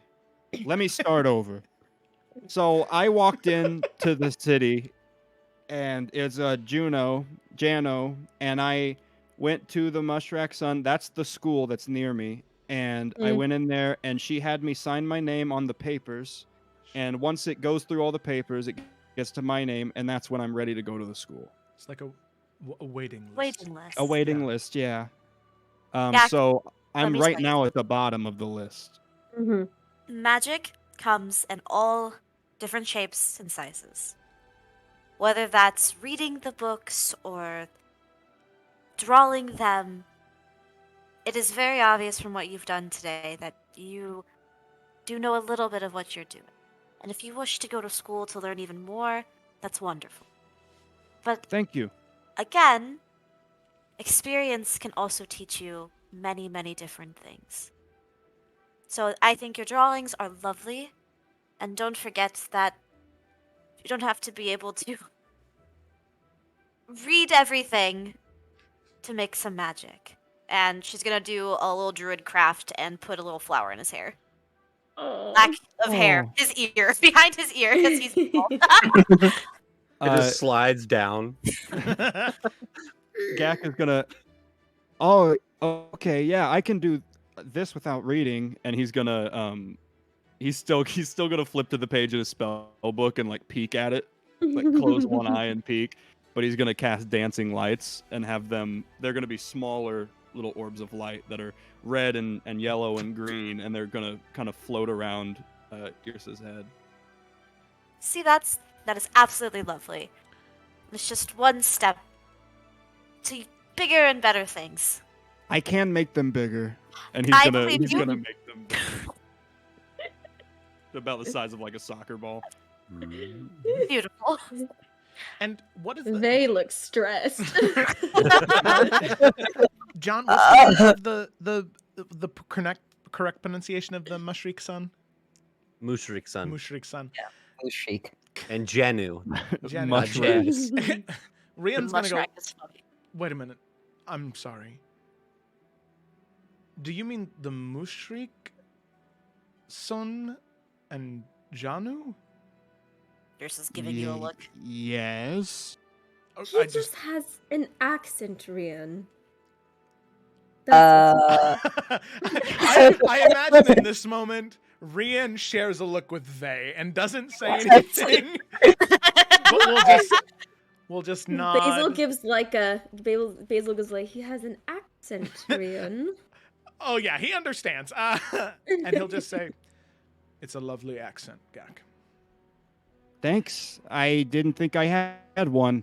So, I'm sorry. I feel like we've been talking about me a lot, and I don't remember half of your names. I remember Basil, Thank you, Gak.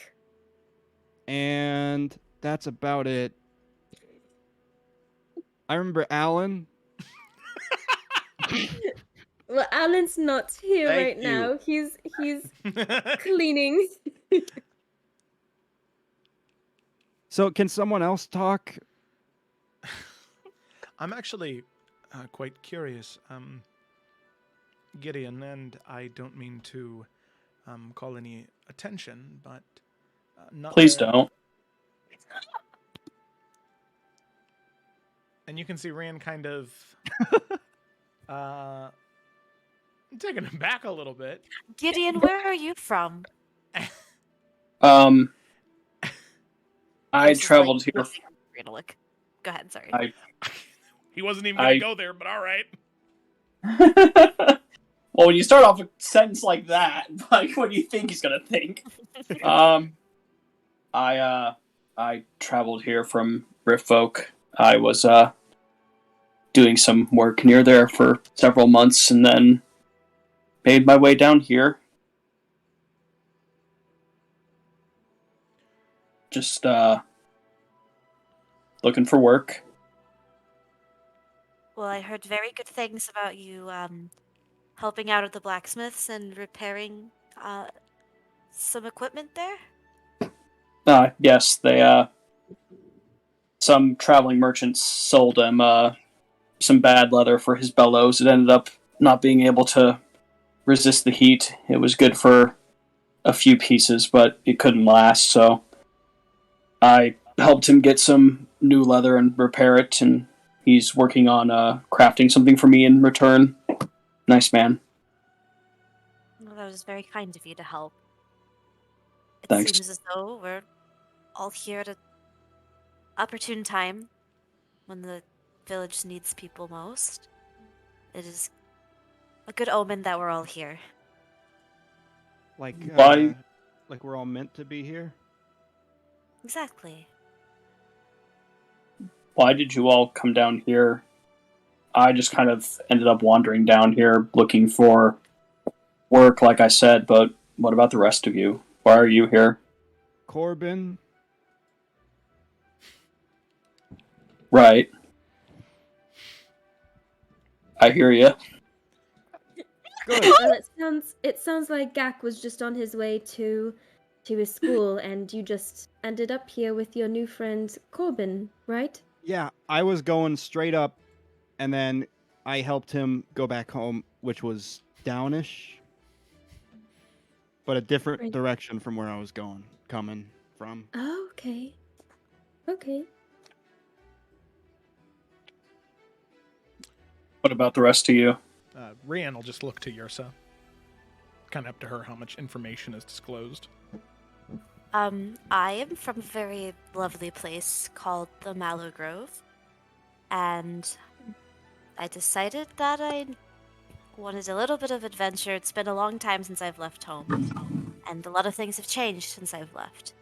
So I wanted to just go out and, I guess, do a little bit of good myself. We had some trouble back home with some not too kind people, so any help that I can offer has been my goal so far, and Rian here has been accompanying me on that journey so far.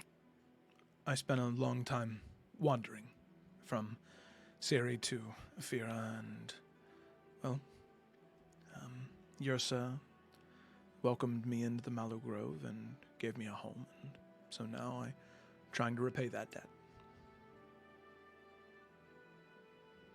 I promise he's not as gruff as he always seems.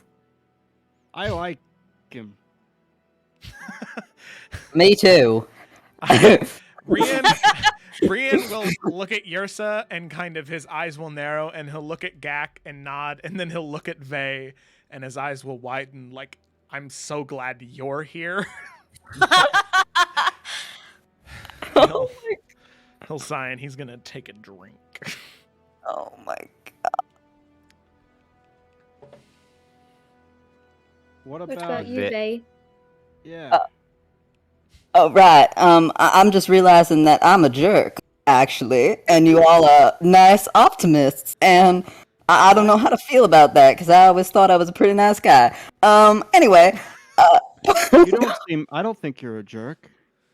And I appreciate that because it means I'm doing my job right.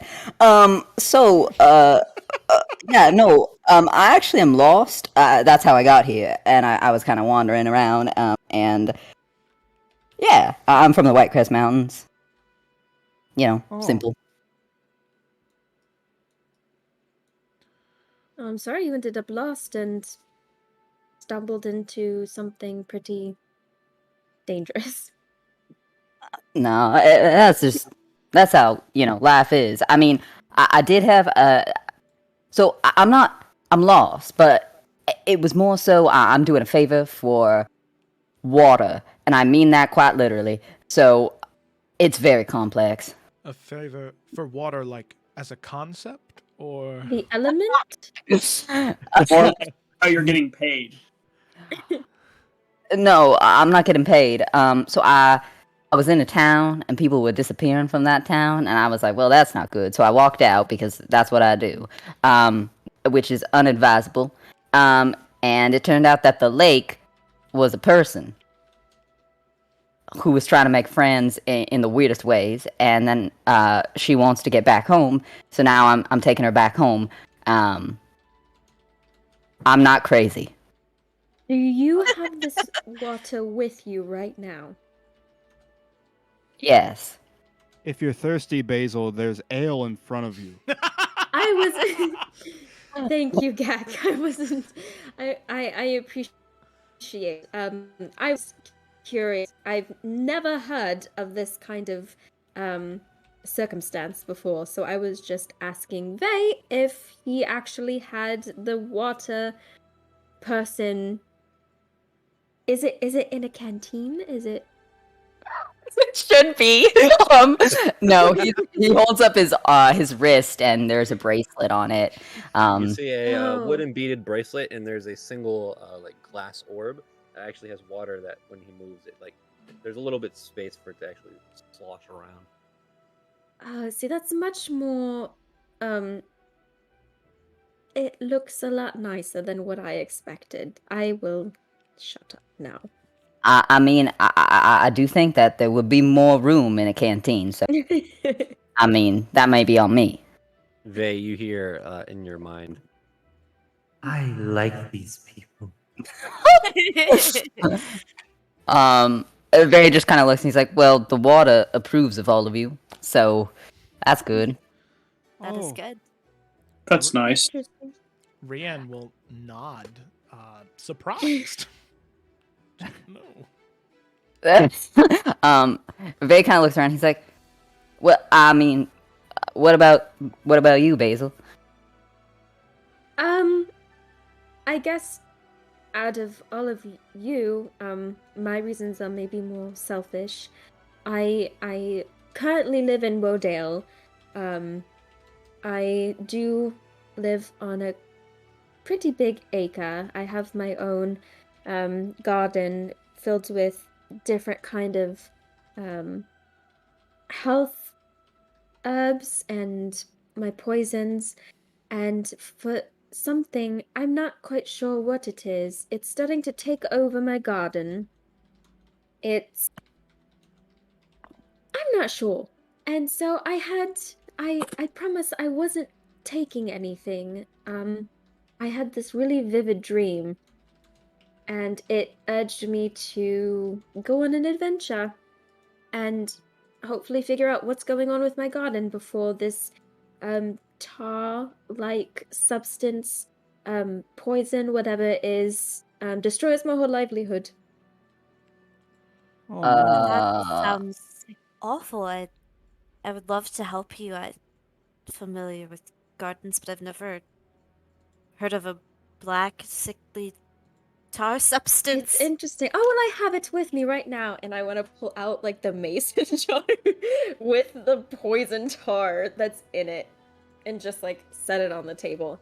That's so that's what it is. inside you see what looks like a stem of a flower that is completely encapsulated in like this black petrified state.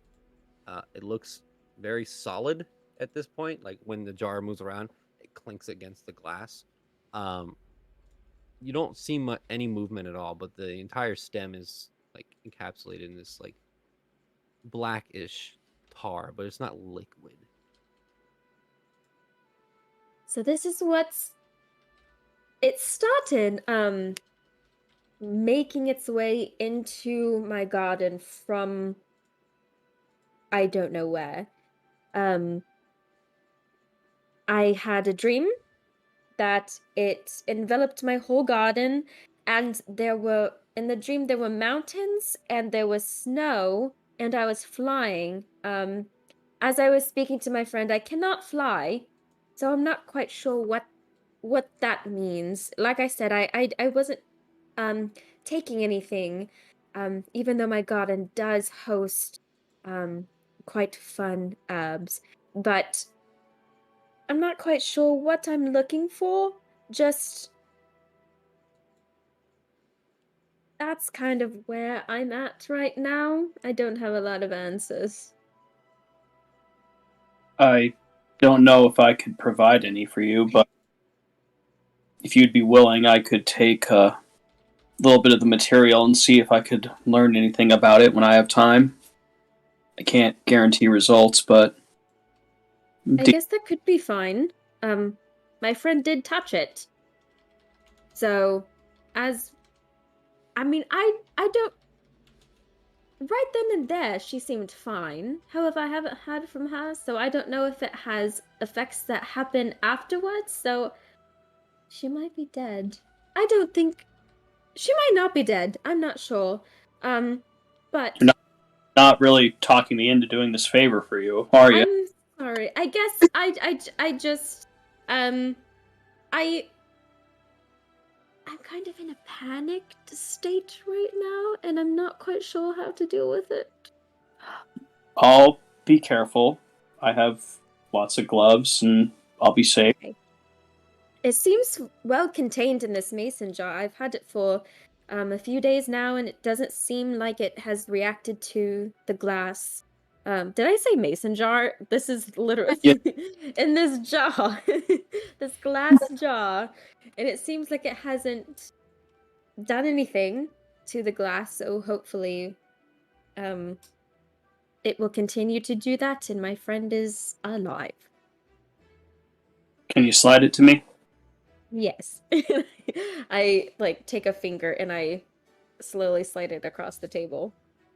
Yeah, Gideon will open up his coat a little bit and he'll pull out basically just like an empty little, kind of like, not like a vial, like not that skinny, but a little bit thicker than that. And he'll pull out this kind of like, it's kind of like those like mixing spoons that you like see at bars where like they're really long.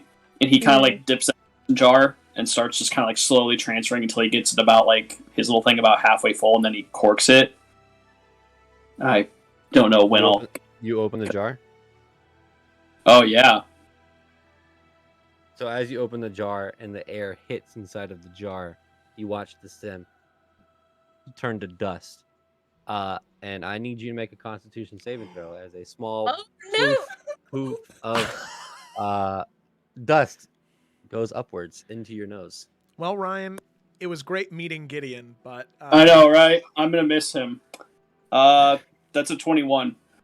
Oh, please God. Oh, And that's a failure. You're gonna take 78 points of poison damage. Okay, you only And take I 5 turn to points of dust poison like damage. this. You take 5 points of poison damage, and you actually watch Gideon's nose turn black, and like the veins in his nose turn black, and then it subsides because you succeeded. Oh my goodness. It burns real bad. He's just kind of like frozen there, just kind of staring down at it, like clearly in pain, but trying not to have this very adverse reaction in front of everyone. Put it back. Screw the cat, but put it. Yes, that... Damage has Maybe I should send a message back home and see if my friend is not dead. He very slowly starts putting it into the vial, but like much slower, his hand shaking a little bit. No, I'll be fine. I promise you I didn't know that was going to happen.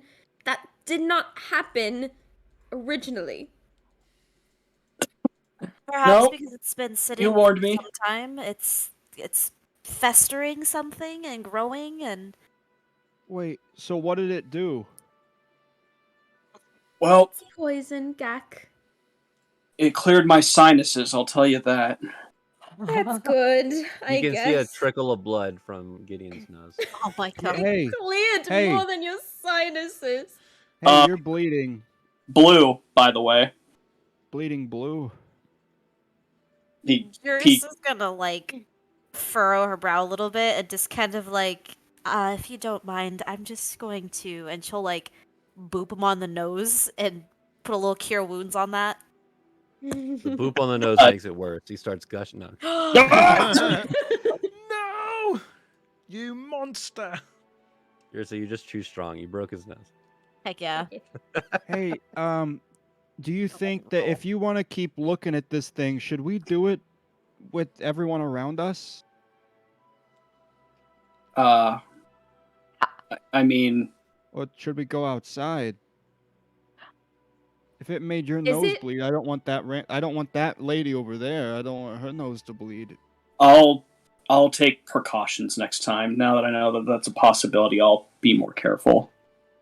So is it just like the poison dust now in the glass bottle? Yeah, it's a fine dust of just black at the bottom. Would it still cause damage, or did it kind of run its course after being opened? Make a nature check. Sorry, you spazzed out there. What did you say? Make a nature check. A nature check? Also, Knight, you were gonna say something. Oh, no, Vay is just absolutely panicking in this moment. And he's like, I just met all of you, and you're stressing me the fuck out. Well, how's that you feel? So, first off, you would notice that, again, you've had this thing in this jar. And this was as the kind of whatever this thing is was taking over the plants in the garden, it seems that maybe the air not getting to this thing had stopped what was happening. And as soon as the air hit it, it just fell apart. And kind of like a mushroom, you know, when those I don't know what ones are called, but when they have force, they poof or whatever. Yeah. I don't know what they're called. They spread their spores, man. Yeah. Yeah, good to know. So it looks like it had that initial I don't know what the word is. Poofin. Poof. I don't want to say excretion. Fred? Yeah, you do. Yeah, the initial poof. And it doesn't seem like it's happening again. So it was like a one and done kind of thing. And then you realize if this happens to your whole garden, that's a lot of poof. Excretion. It's a lot of damage. Well, It's a lot of damage. I guess. What do they say? Fuck. Well, I am so sorry, Basil. There's... yeah, I was about to say, Yursa, can make flowers, because I got this one. And he's gonna take the one that's behind his ear. So, if you're worried about your garden, I think that she might be able to help you. Well, that's true. Gakai can make flowers, but I can't stop a disease from killing all of the things that she's grown. But I you could make always more. replant my garden, of course. It's just very sad all the years. I came to Wodale with nothing and kind of built my life around that. And just to see it disappear without me being able to do anything is, I think, what's making it the hardest. I can easily restart it, but it will take a lot of time after the damage has been done. I'm sorry. I don't mean. I'm feeling like the bearer of bad news, like a harbinger here. So I don't know if you'll ever be able to go back if it just. Like, I think you're gonna have to start in another town if that's spreading. I mean, what's stopping it from going past your garden into everyone else's? You know what I'm saying? Yes, but then what would happen to Wodale as it is? I mean, I know that it's kind of separated by two small rivers. I don't know if the water will stop it from spreading outside of Wodale.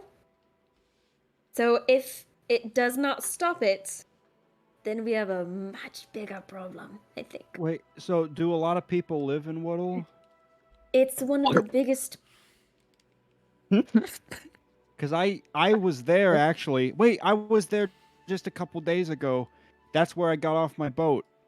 Yes, Gak. It is quite a big port, actually. There are a lot of trade routes that lead to there. That's... Well, it's bigger than where we are right now. Yes. So there's more people to save back there. If those people need our help, and if people can get on... What if they take it on a boat, and then they take it to other places? What if it goes to, like, my woods? That is great thinking. I don't think that it travels like that. I don't think it's like a sickness that you give, like a plague or anything. I think it's mostly nature based. It stays and it grows. I mean, unless I guess people dug up some dirt with it and took it with them on a boat. However, Well, you brought it here.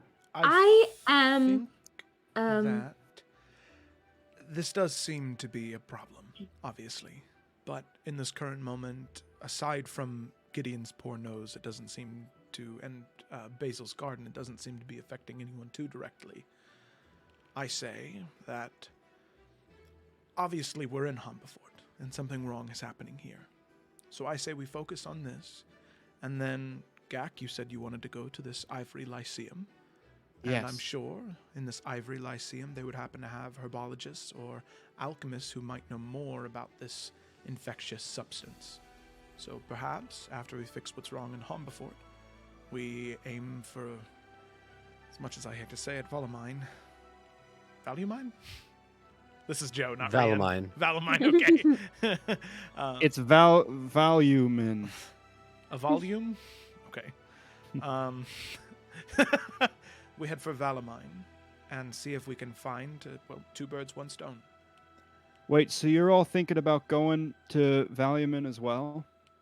Well, I guess that I- makes sense. I So we just could- from there. So we could go together then. well, if there's more people that can be helped by aiding by aiding Basil's garden issue, I'd be more than happy to do so, as long as Yursa, you find that acceptable. Kind of gives Rian a look. I'd be more than happy to help Basil. Any garden that's suffering, and if I could help it, I would love to do so. But I am afraid that whatever's going on here certainly needs our attention first. These Yeah. names that were given to us, maybe Gideon here was right. We should speak to these gentlemen first and see if there's a connection to the attacks that are happening here before meeting with the mayor and see what answers he can provide.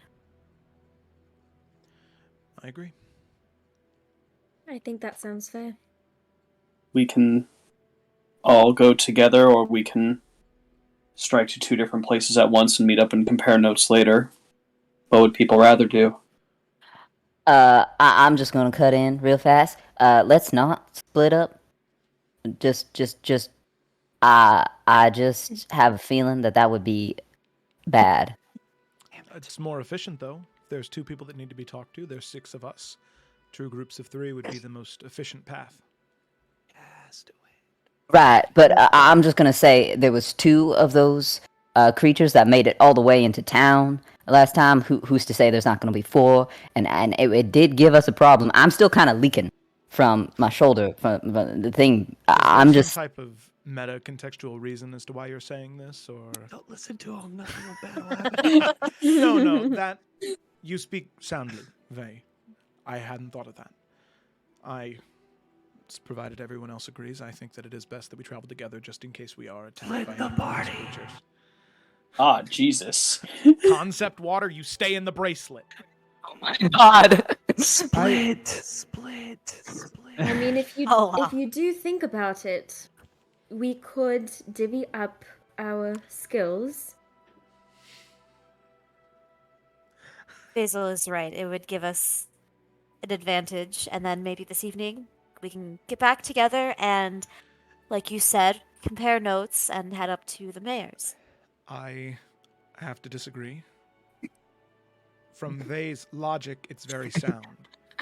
If we split ourselves up and we are attacked by 2 more owlbears, 3 of us alone, maybe we could stand a chance, but I would feel much more comfortable if all of us were together, especially not knowing any details yet.